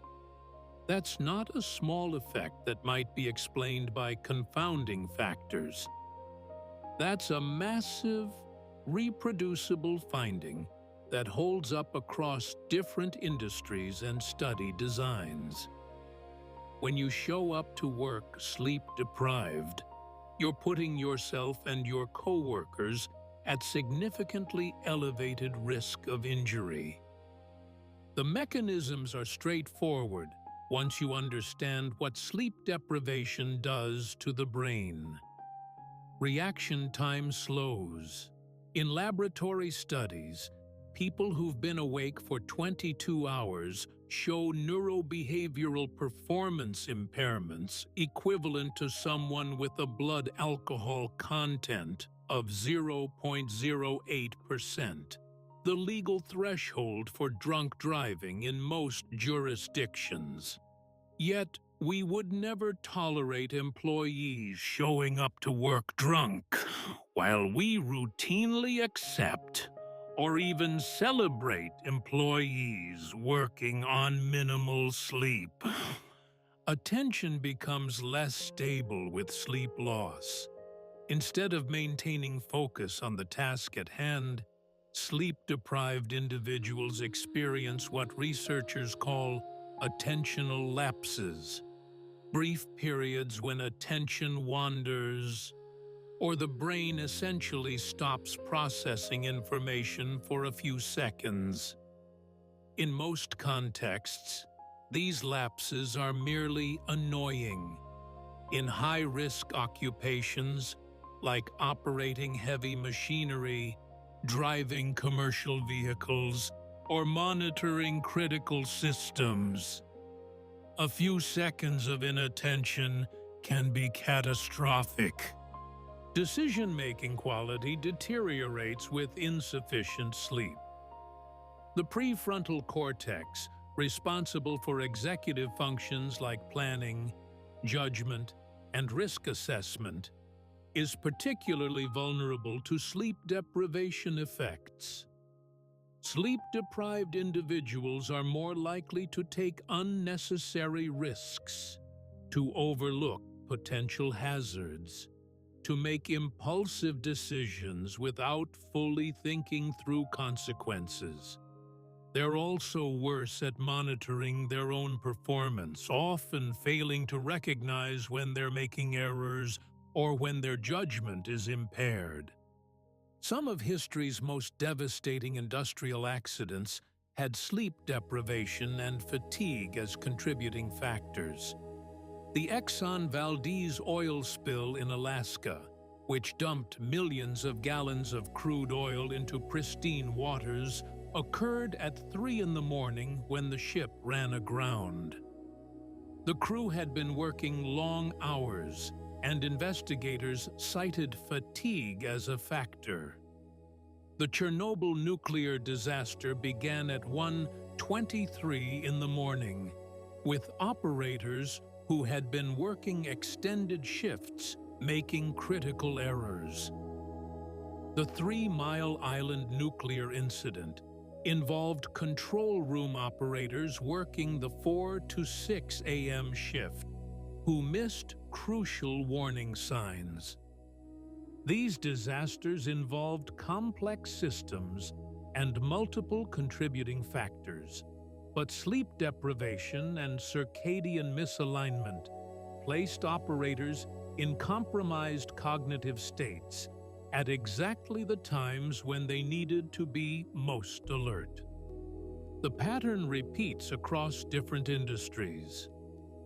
The Space Shuttle Challenger disaster, which killed 7 crew members, was linked in the Presidential Commission report to poor judgment and human error related to insufficient sleep among those making launch decisions.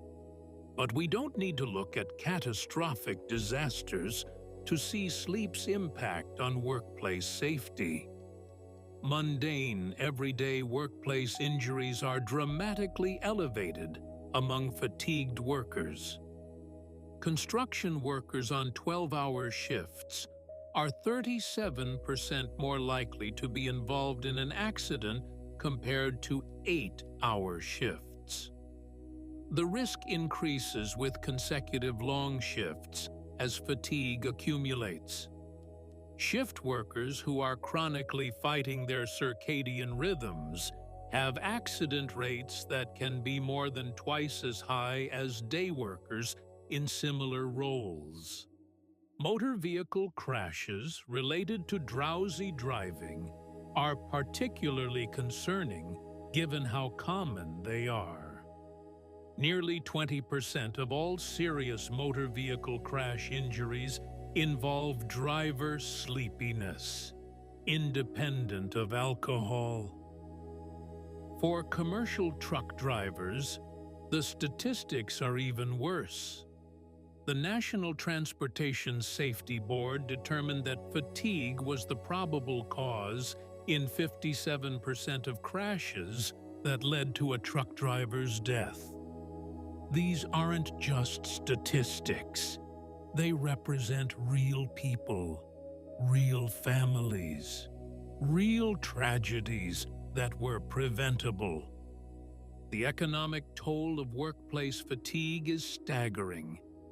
One estimate suggests sleep-related fatigue costs American businesses $150 billion annually through absenteeism, workplace accidents, and reduced productivity.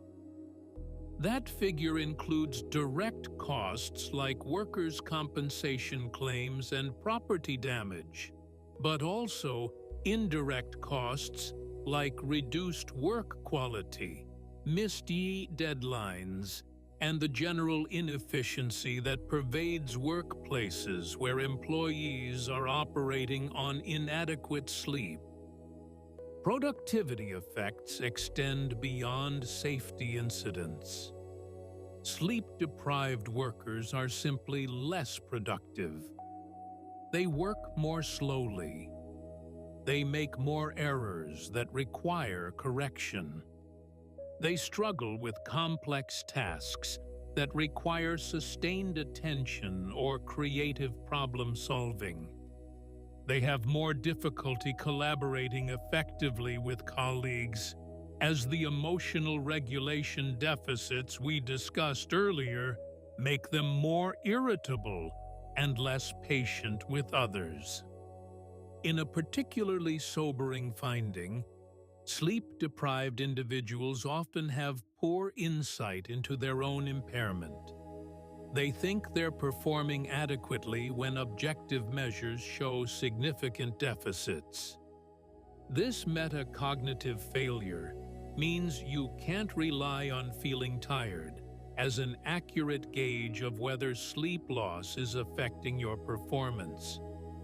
By the time you recognize you're impaired, you've likely already been making errors for hours. Certain occupations face particularly acute sleep-related challenges. Healthcare workers, especially physicians in training and nurses working 12-hour shifts, operate in environments where errors can literally mean life or death.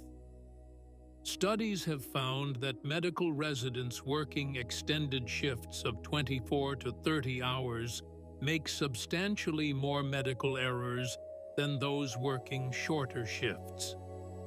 Surgical residents who've been awake all night show degraded technical skills and increased complication rates.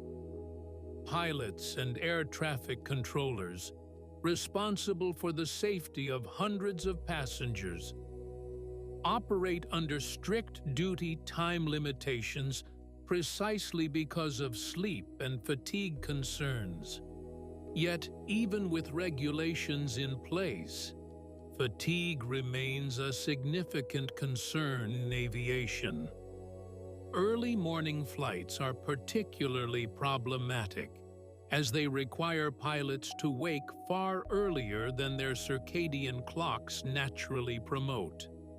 Regulations limiting flight duty time represent acknowledgement that human beings have biological limits that can't be overcome by willpower or caffeine. Shift work deserves special attention, given how common it is and how profoundly it disrupts sleep. Approximately 21 million Americans work non-day shifts. Many are in critical industries like healthcare, transportation, manufacturing, and public safety. These workers are fighting their biology, trying to be alert at times when their circadian clocks are promoting sleep, and trying to sleep during the day when every biological signal says they should be awake. The consequences for shift workers are severe. They have higher rates of accidents and injuries, as already mentioned. They also have substantially elevated risks of cardiovascular disease, metabolic disorders, certain cancers, and mental health problems.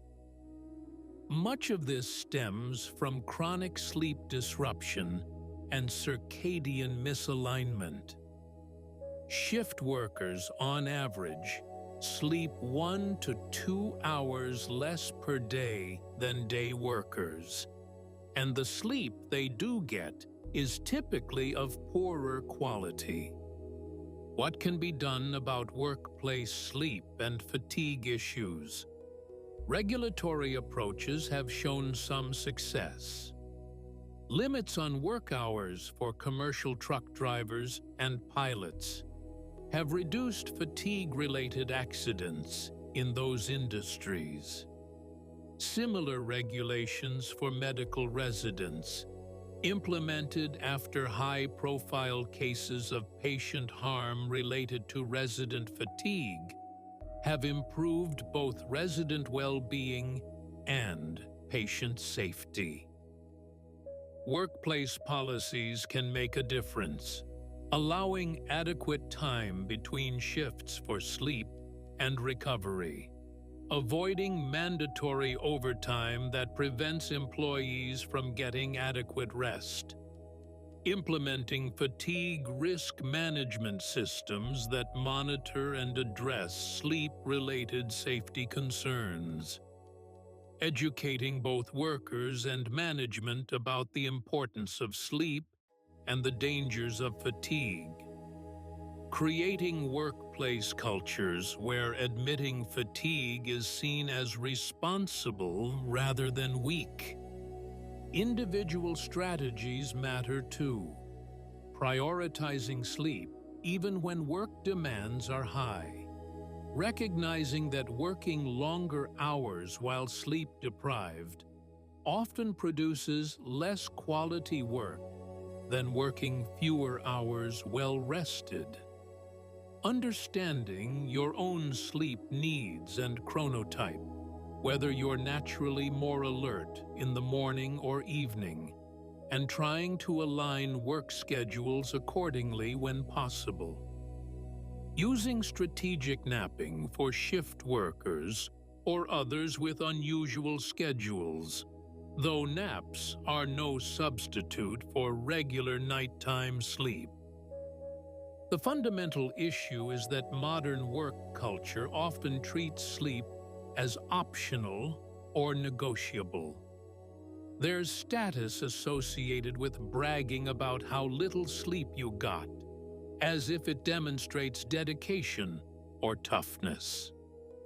Employees who leave on time to get adequate sleep may be viewed less favorably than those who stay late, regardless of the quality of work produced.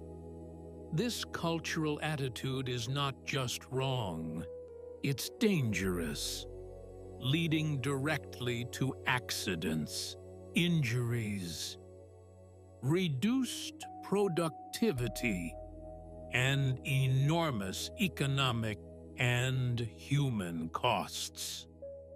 Workplaces that prioritize sleep as a safety and performance issue aren't being soft or accommodating. They're being smart. Well-rested employees are safer, more productive, more creative, better at collaborating, and less likely to make costly errors. The research on this point is unequivocal. Sleep isn't a luxury that reduces work output. It's a biological necessity that enables work output. Every hour of sleep you sacrifice in pursuit of more work time has costs that accumulate and eventually exceed whatever benefit you gained from those extra working hours.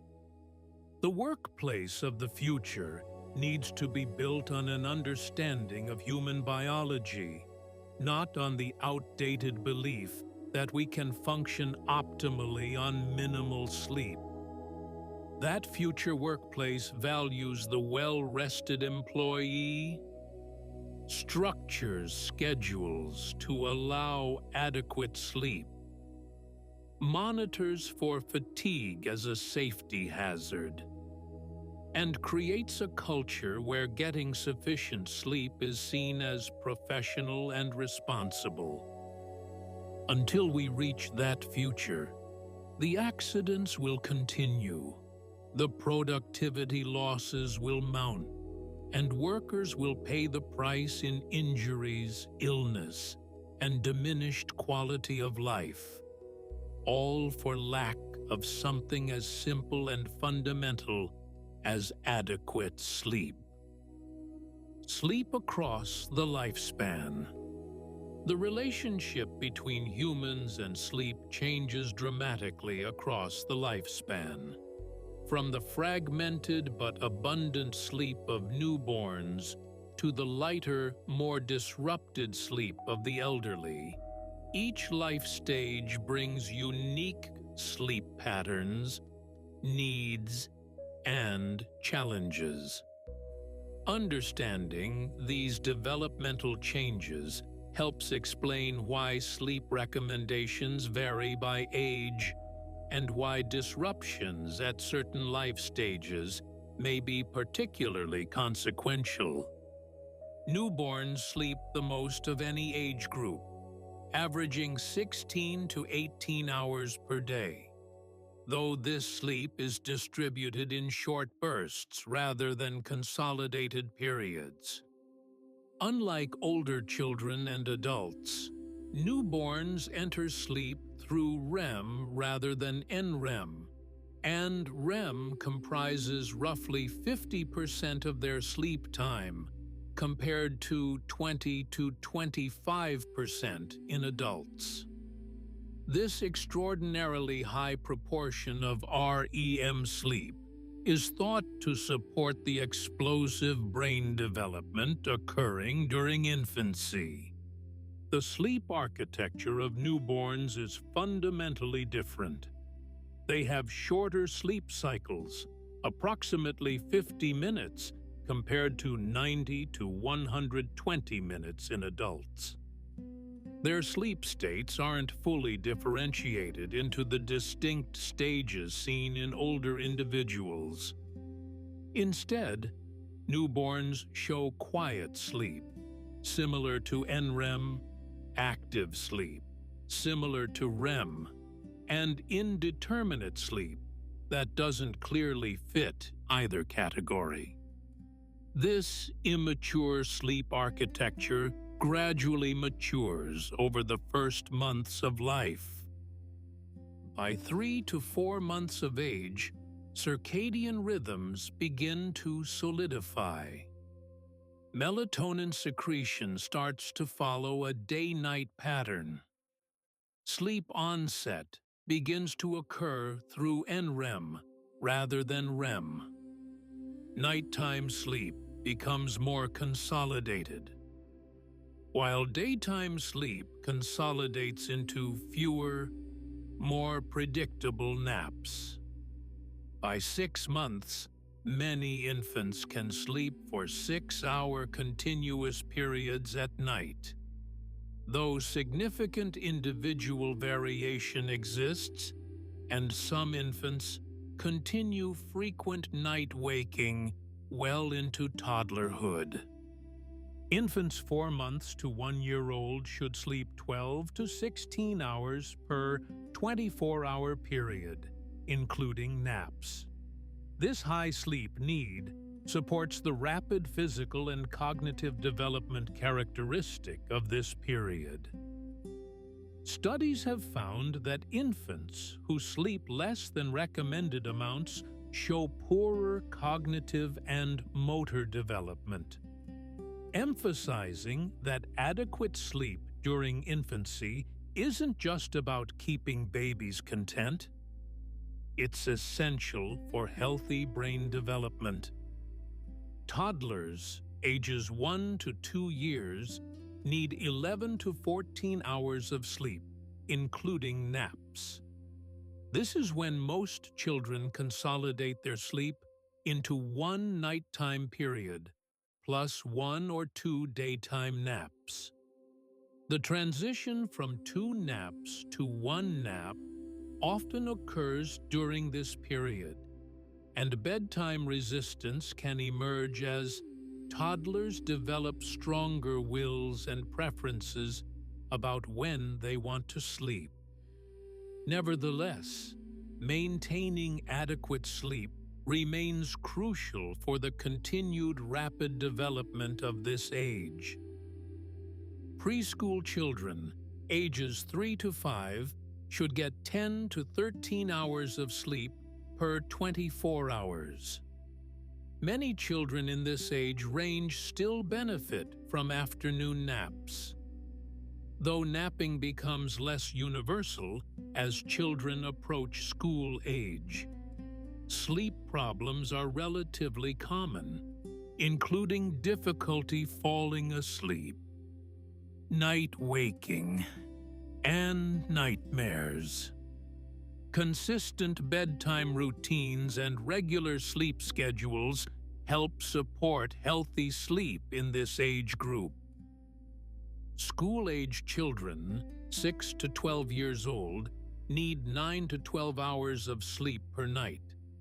This is when sleep can start becoming compromised by school demands, extracurricular activities, homework, and increasing access to electronic devices. Yet sleep remains critically important for learning, attention, behavior, and physical health.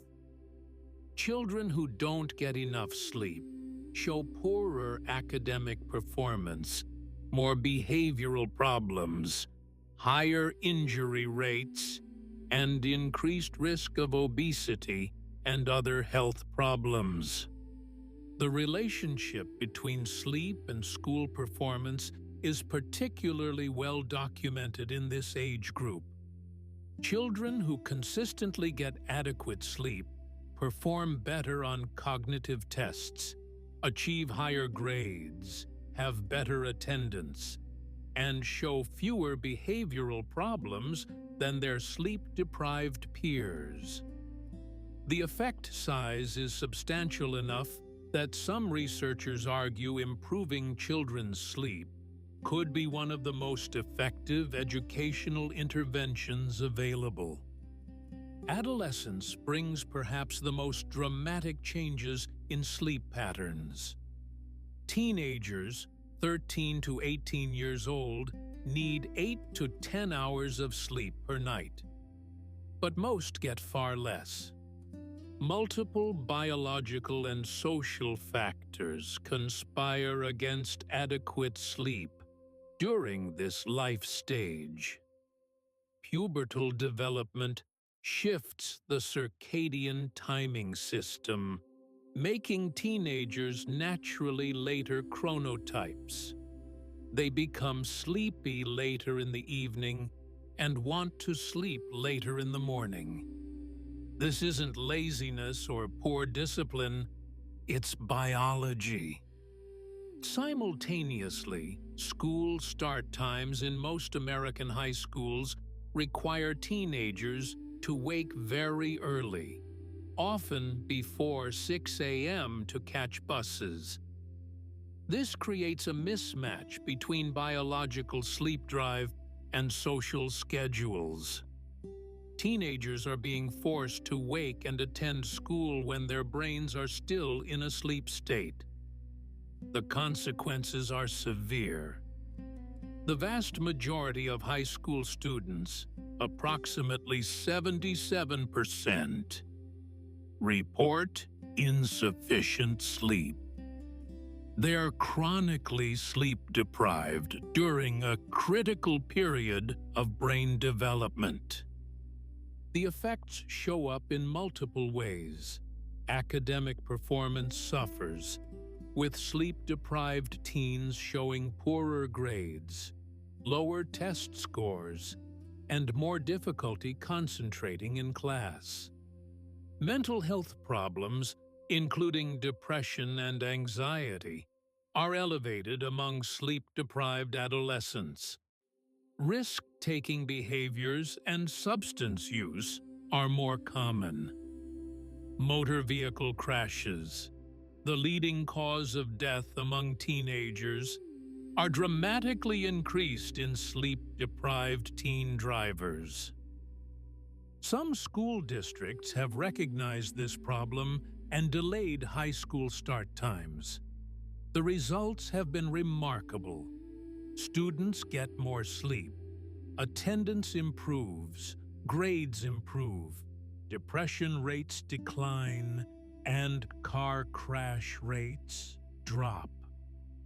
These benefits come from a simple intervention, allowing teenagers to start school in sync with their biological sleep timing rather than fighting against it.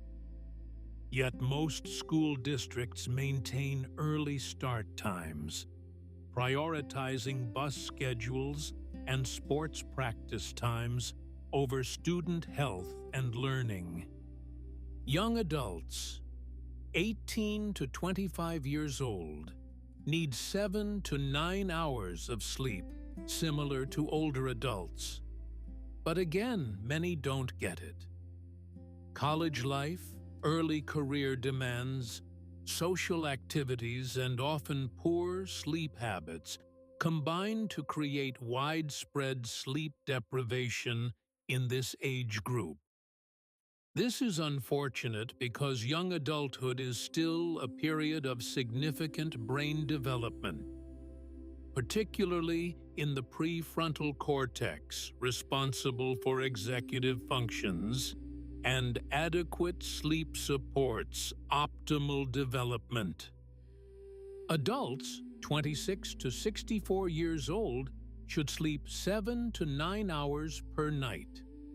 Individual variation exists, with some people needing closer to 7 hours and others closer to 9 to feel and function optimally. During these prime working years, sleep often gets sacrificed to work demands, family responsibilities, and social activities.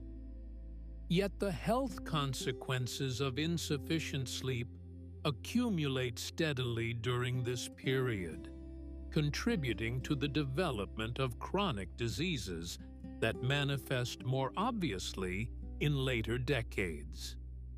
Older adults, 65 and beyond, still need 7 to 8 hours of sleep, contrary to the common belief that sleep needs decrease with age.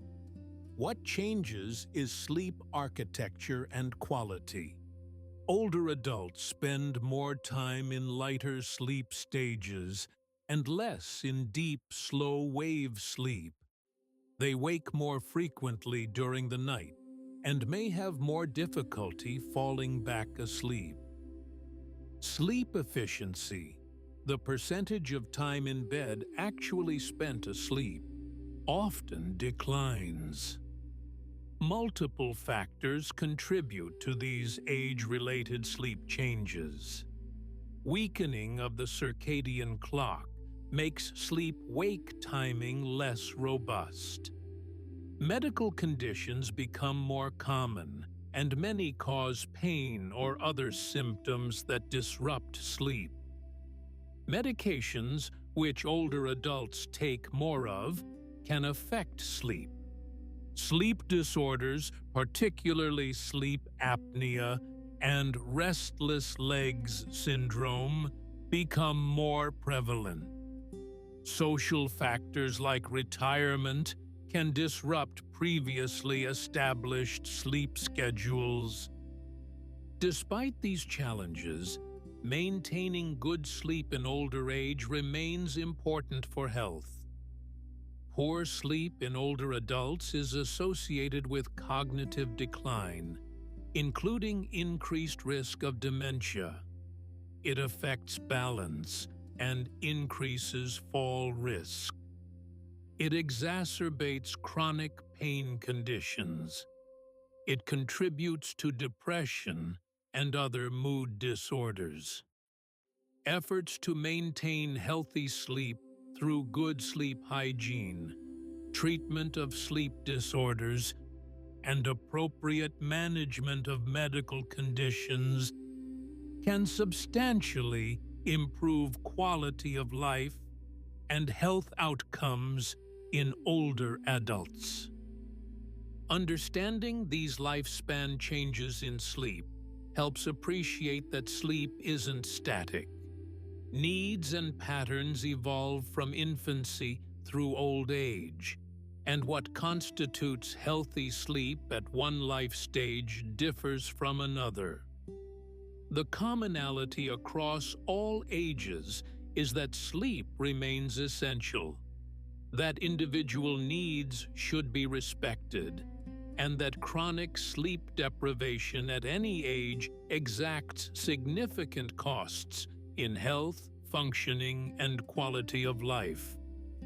Supporting healthy sleep across the lifespan means understanding and accommodating these developmental differences, while maintaining the fundamental priority that adequate, restorative sleep is a biological necessity, not an optional luxury.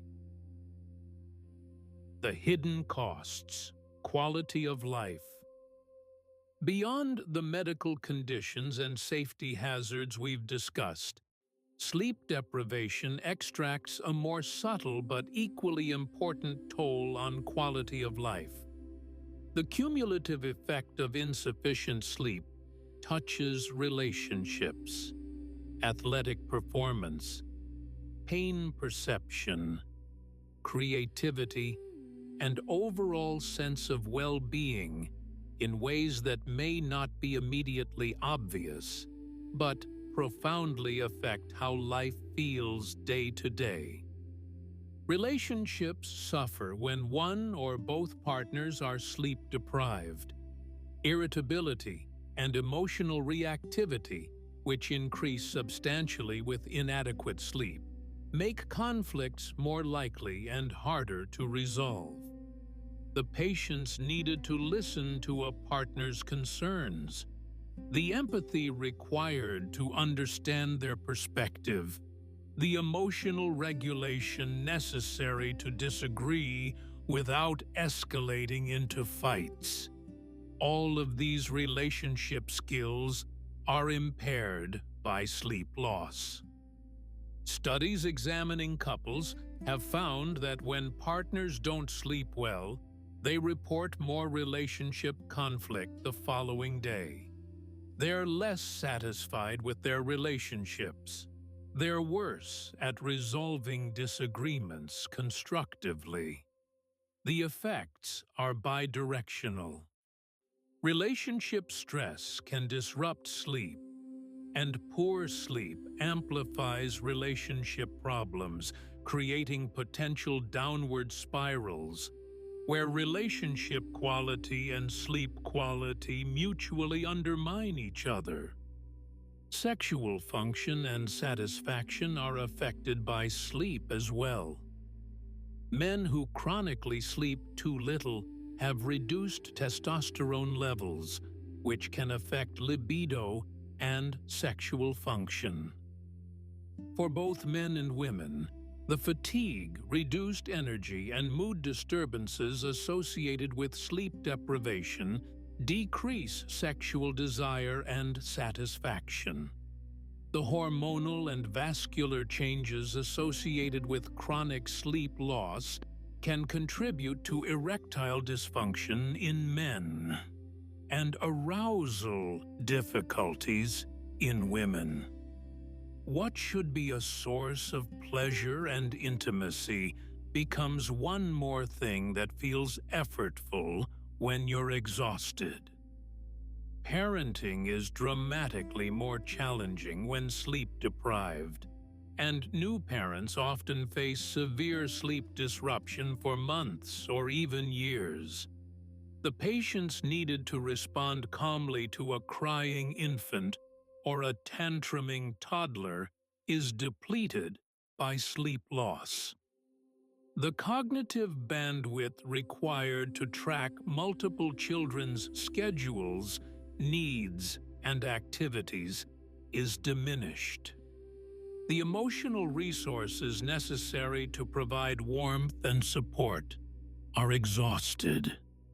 Sleep-deprived parents are more likely to use harsh discipline, less likely to engage in positive interactions with their children, and at higher risk for depression and anxiety that further impair parenting.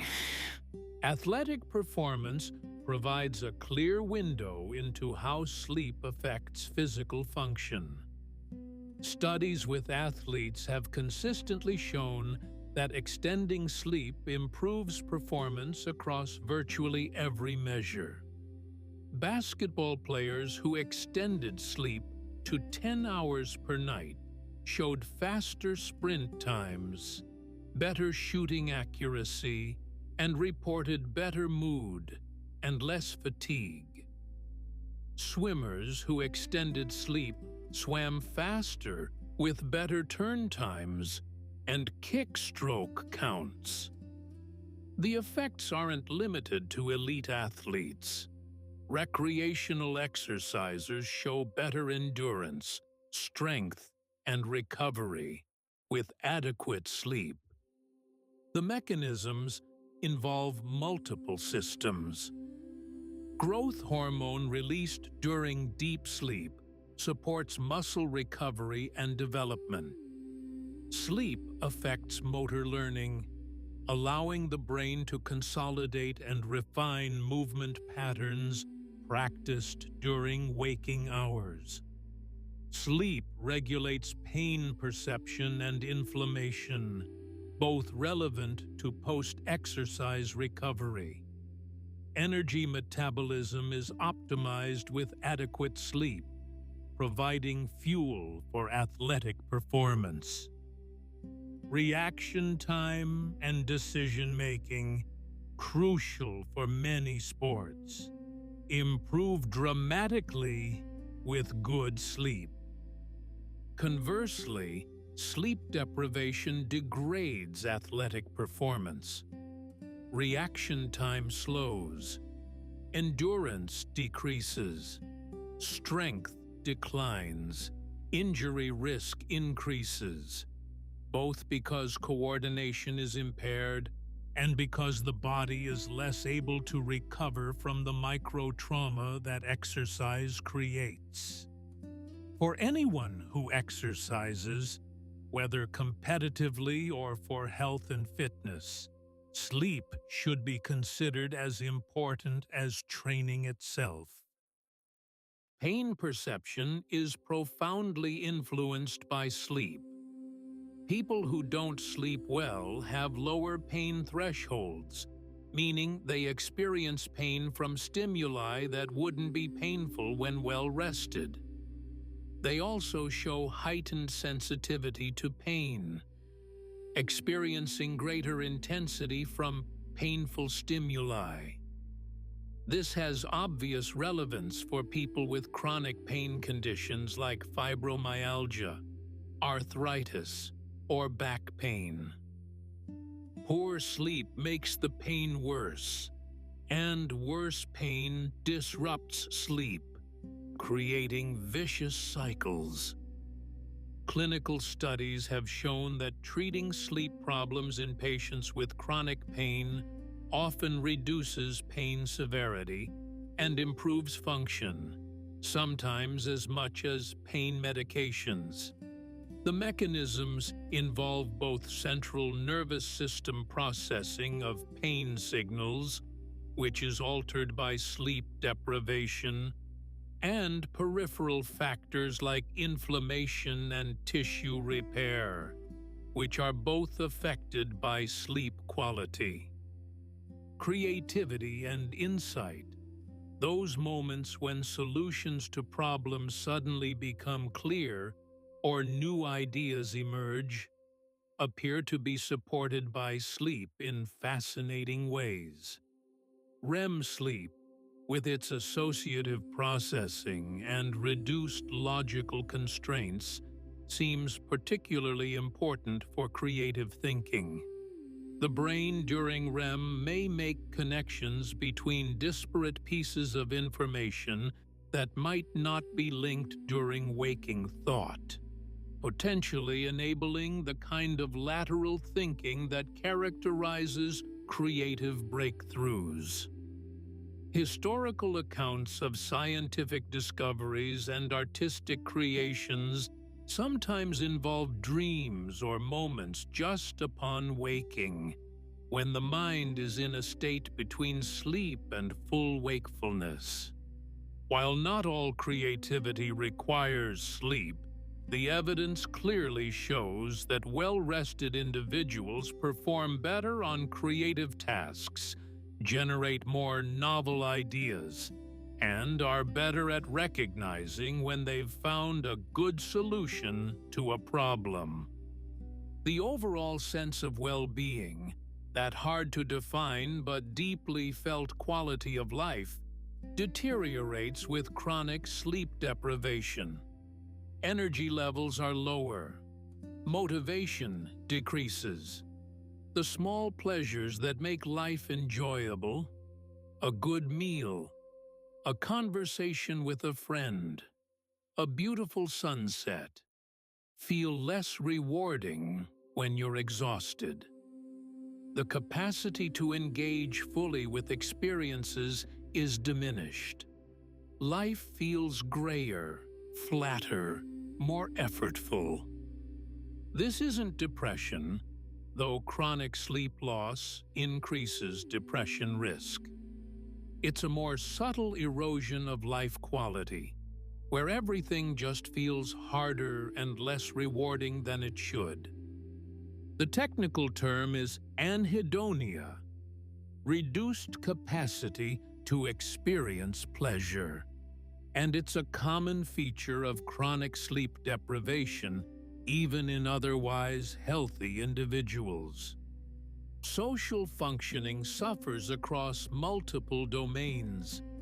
The ability to read subtle social cues and facial expressions is impaired by sleep loss, making social interactions more awkward and misunderstandings more common. The energy required to be socially engaged, to be present and responsive in conversations, is depleted. The tolerance for minor social annoyances is reduced, making you more likely to be irritated by things that wouldn't bother you when well rested. Appearance is affected too, and not just through the bags under your eyes after a poor night's sleep. Chronic sleep deprivation affects skin health, accelerating aging and reducing skin repair processes. It affects body composition, as we've discussed regarding obesity and metabolism. It affects grooming and self-care, simply because exhausted people have less energy to devote to appearance maintenance.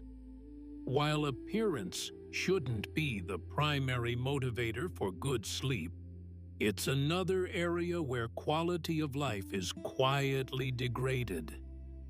The cumulative weight of these quality of life effects explains why chronic sleep deprivation is associated with reduced life satisfaction and lower reported quality of life across multiple surveys. It's not any single dramatic problem. It's the accumulation of small deficits across every domain of life. Relationships are a bit more strained. Work is more effortful and less satisfying. Exercise feels harder and less rewarding. Pain bothers you more. Social interactions are less enjoyable. Creative thinking is stunted. Everything requires more effort and provides less reward. Many people living with chronic sleep deprivation have adapted to the point where they don't recognize how much it's affecting them. They've forgotten what it feels like to be truly well rested. Their baseline has shifted to a state of perpetual mild impairment. When they finally do get adequate sleep, perhaps on vacation or during a forced period of rest, they're often shocked by how much better everything feels, how much more energy they have, how much more they enjoy activities, how much clearer their thinking is. This hidden toll on quality of life represents perhaps the most underappreciated cost of the sleep deprivation epidemic. Medical conditions and accidents make headlines, but the quiet erosion of joy, energy, connection, and satisfaction that comes from chronic inadequate sleep affects millions of people in ways they might not even fully recognize. Life with adequate sleep isn't just healthier, it's richer, more enjoyable, more rewarding. The version of yourself operating on adequate sleep is more patient, more creative, more engaged, more capable of experiencing and sharing joy. Sleep doesn't just prevent negative outcomes, it enables positive ones, supporting not just the absence of disease, but the presence of well-being. And sleep disorders and warning signs. For some people, insufficient sleep isn't primarily about lifestyle choices or poor sleep habits. It's caused by medical conditions that prevent normal sleep, even when they're doing everything right. Sleep disorders affect between 50 and 70 million Americans, and many cases remain undiagnosed and untreated.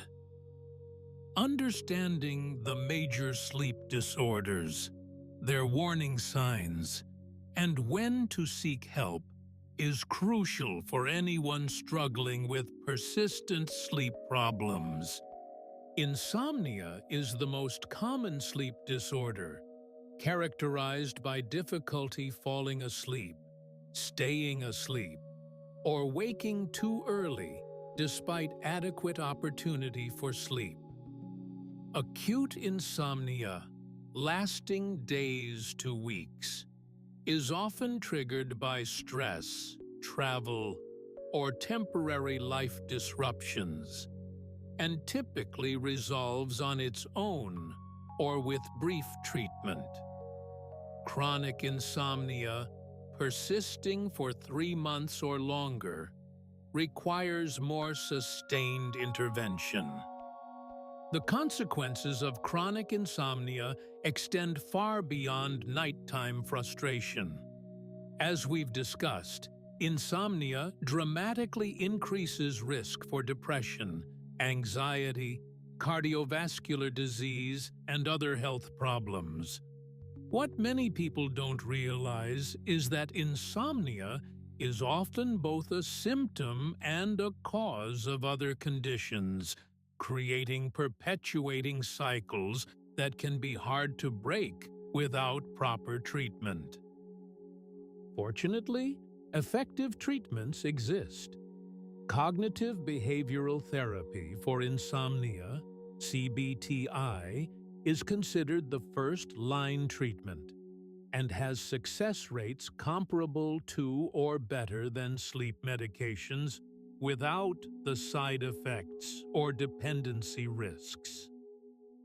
CBTI addresses both behavioral factors like irregular sleep schedules and cognitive factors like anxiety about sleep that maintain insomnia. It typically produces lasting improvements, where medication often provides only temporary relief. Obstructive sleep apnea represents a very different type of sleep disorder. In sleep apnea, the airway repeatedly collapses during sleep, causing breathing to stop for 10 seconds or longer, sometimes hundreds of times per night. The person typically doesn't remember these events because the arousals that restore breathing are brief and don't produce full awakening. What they do experience is unrefreshing sleep and excessive daytime sleepiness, despite spending adequate time in bed. The hallmark symptoms include loud snoring, often followed by gasping or choking sounds, observed pauses in breathing during sleep noticed by bed partners, and waking with dry mouth or morning headache. Daytime symptoms include excessive sleepiness, difficulty concentrating, and morning grogginess. Not everyone with sleep apnea fits the stereotype of an overweight middle-aged man. Women and thinner individuals can have it too, particularly as they age. Sleep apnea has serious health consequences.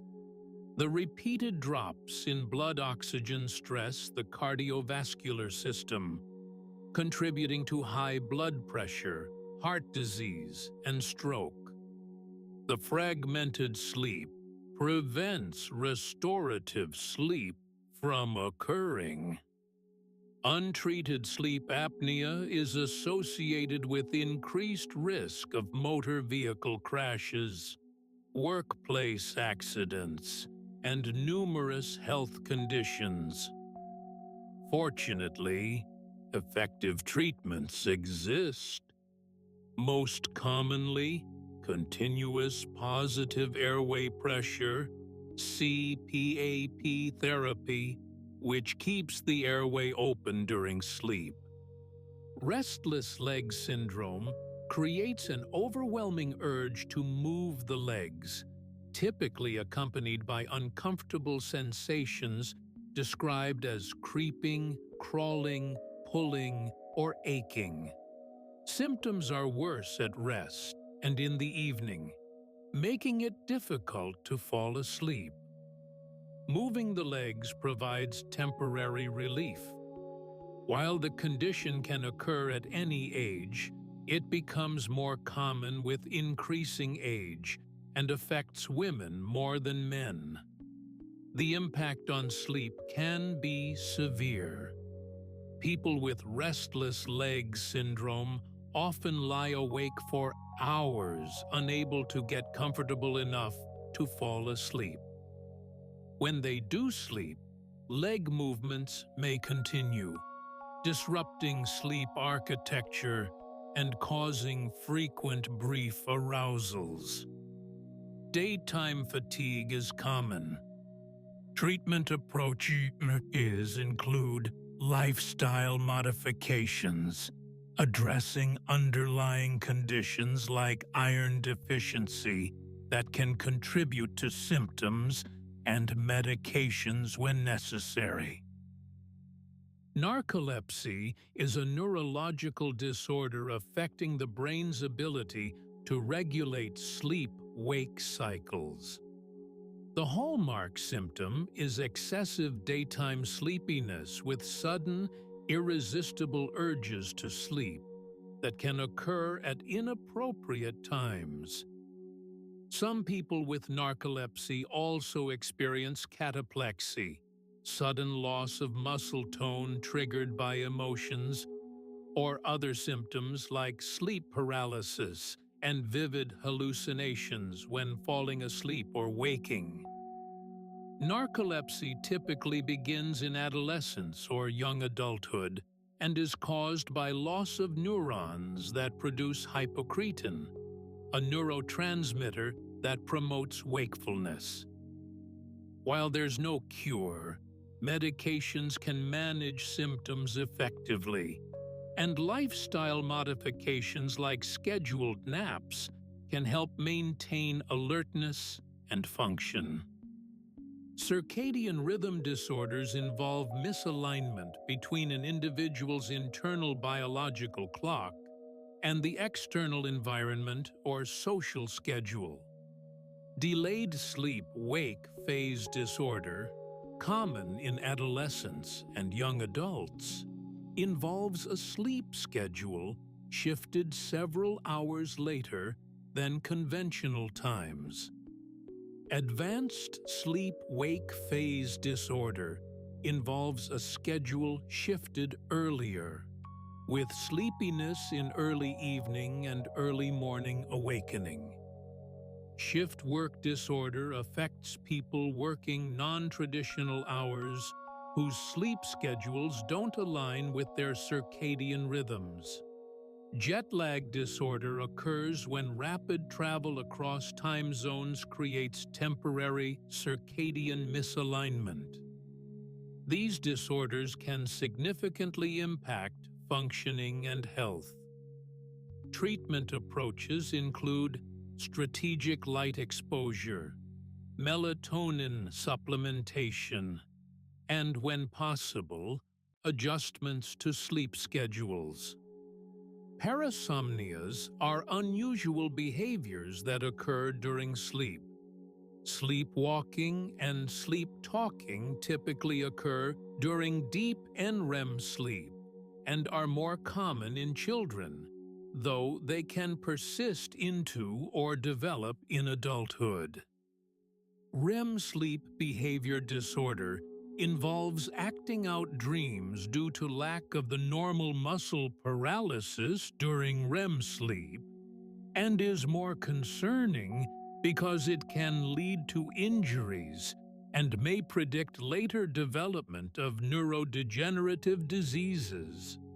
When should someone seek professional help for sleep problems? Generally, if sleep difficulties persist for several weeks despite good sleep habits, if daytime functioning is significantly impaired, if a bed partner notices concerning symptoms like breathing pauses or unusual behaviors during sleep, or if you suspect a sleep disorder, professional evaluation is warranted.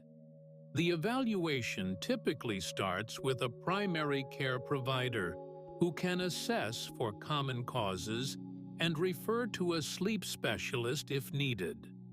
A sleep study, polysomnography, may be recommended to diagnose conditions like sleep apnea or unusual nighttime behaviors.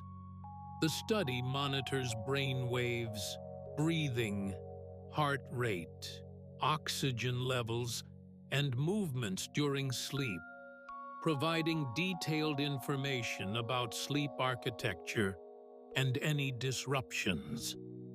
Many people delay seeking help for years, suffering unnecessarily and accumulating health consequences that could have been prevented.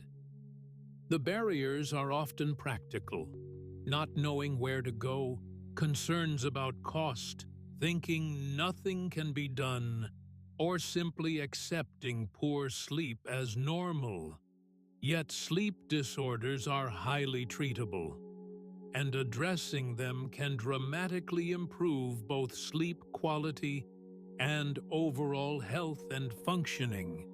It's worth emphasizing that many sleep problems don't meet criteria for a diagnosable sleep disorder, but still benefit from intervention. Working with a healthcare provider or sleep psychologist to address behavioral sleep problems, optimize sleep hygiene, or modify lifestyle factors affecting sleep can produce meaningful improvements even without a formal disorder diagnosis. The field of sleep medicine has advanced remarkably in recent decades. What was once a relatively obscure specialty has become mainstream, with increasing recognition of sleep's importance for health and multiple effective treatments available. The message for anyone struggling with persistent sleep problems is clear. Help exists. Sleep problems are real medical issues deserving of proper evaluation and treatment, not personal failings or problems you should just tough out. Your sleep matters, and you deserve to sleep well. Closing. The path forward.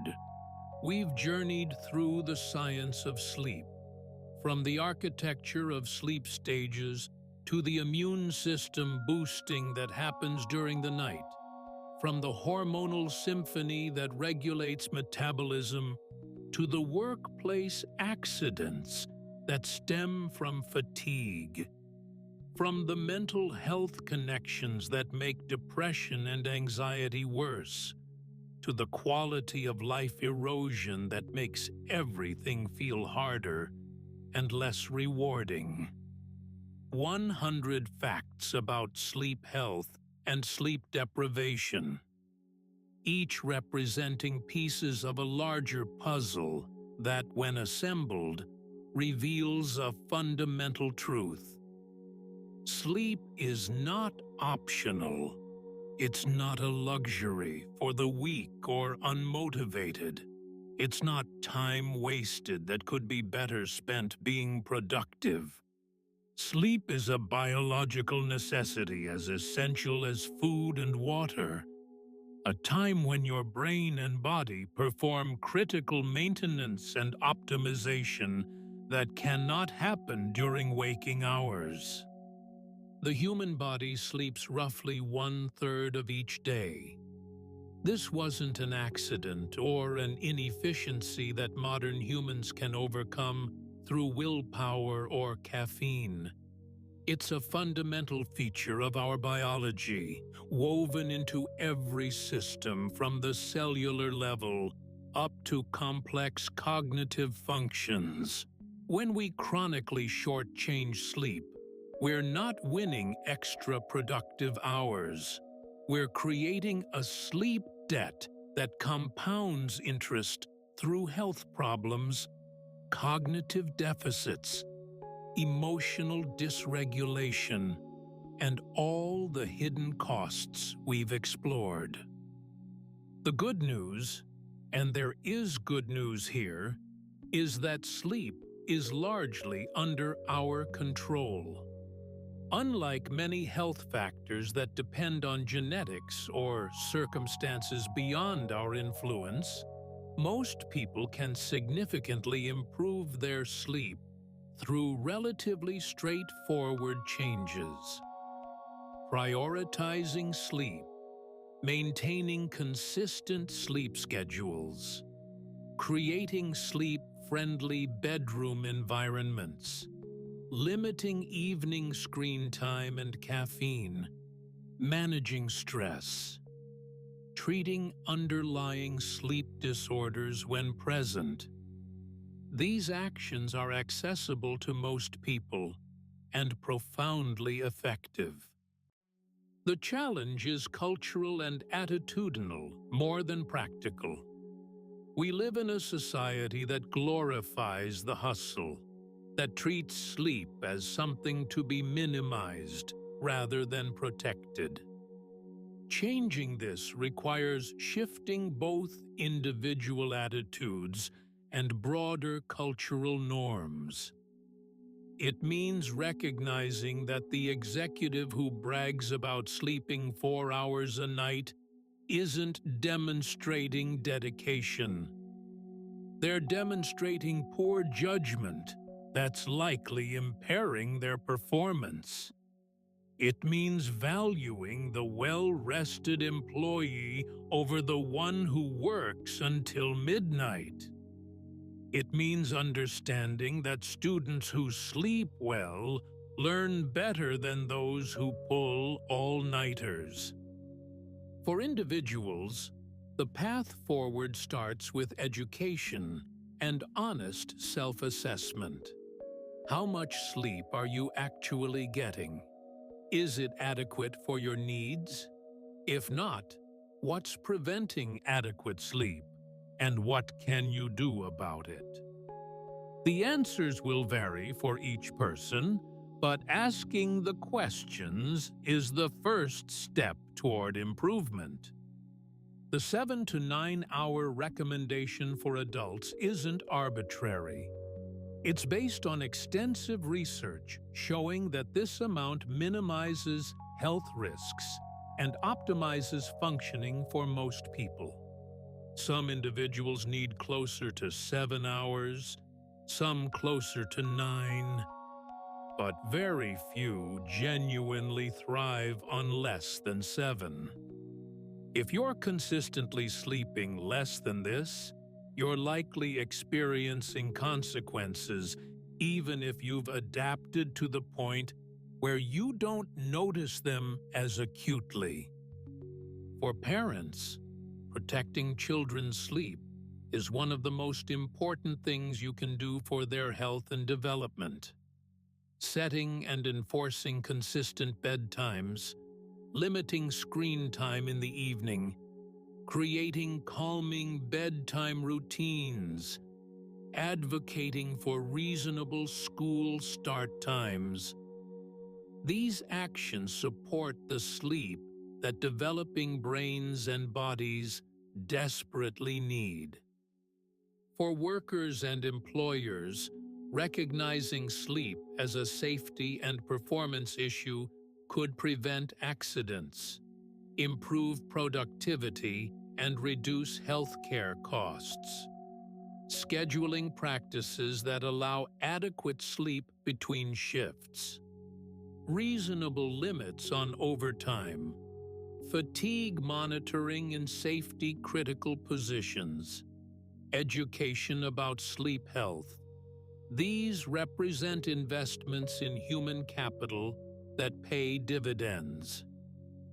For policymakers, evidence-based recommendations about school start times, work hour regulations in safety-critical industries, and public education about sleep health could have population-level impacts on public health and safety. The research is clear. The evidence is overwhelming. Sleep matters profoundly for health, safety, performance, and quality of life. What remains is translating that knowledge into action, both individually and collectively. We need a cultural shift that recognizes sleep as the health behavior it is, as essential as exercise and nutrition, but currently far less respected. This isn't about being perfect or obsessing over sleep to the point where worry about sleep becomes its own problem. It's about giving sleep the priority it deserves, protecting those 7 to 9 hours for adults, or the age-appropriate amounts for children, and creating conditions that allow restorative sleep to occur. For anyone struggling with sleep, whether due to a sleep disorder, life circumstances, or poor habits, help is available. Healthcare providers, sleep specialists, therapists trained in CBTI, and evidence-based sleep education resources can all provide support. The first step is recognizing that your sleep problems matter and deserve attention, not as a sign of weakness, but as a legitimate health issue affecting your well-being. The future could look different. Imagine a world where getting adequate sleep is normalized, where staying up late is seen as the health risk it is rather than a badge of honor, where school schedules align with teenage biology, where workplace cultures value rest and recovery, where sleep health is taught, alongside nutrition and exercise as a pillar of wellness. That future is possible if we choose to create it. As we close, remember that every fact we've discussed represents not just abstract knowledge, but real implications for your life. The memory consolidation that happens during sleep affects your learning and work. The immune support affects your susceptibility to illness. The emotional regulation affects your relationships and mental health. The cardiovascular effects influence your long-term disease risk. The workplace safety issues affect you or people you care about. The quality of life impacts touch every day of your existence. Sleep well. Take it seriously. Protect it fiercely. Your health, your safety, your performance, your relationships, your very quality of life depend on it. The research is unequivocal. Sleep is not a luxury. It's a necessity. And you deserve to get the sleep your body and brain need to function at their best. If you found this exploration of sleep health valuable, please consider liking this video and subscribing to the Optimal Life Project. We're dedicated to bringing you evidence-based, comprehensive information about health, wellness, and optimization, helping you make informed decisions about your well-being. Your support helps us continue creating content that can make a real difference in people's lives. Sleep well, live well, and thank you for taking this journey through the science of sleep with us.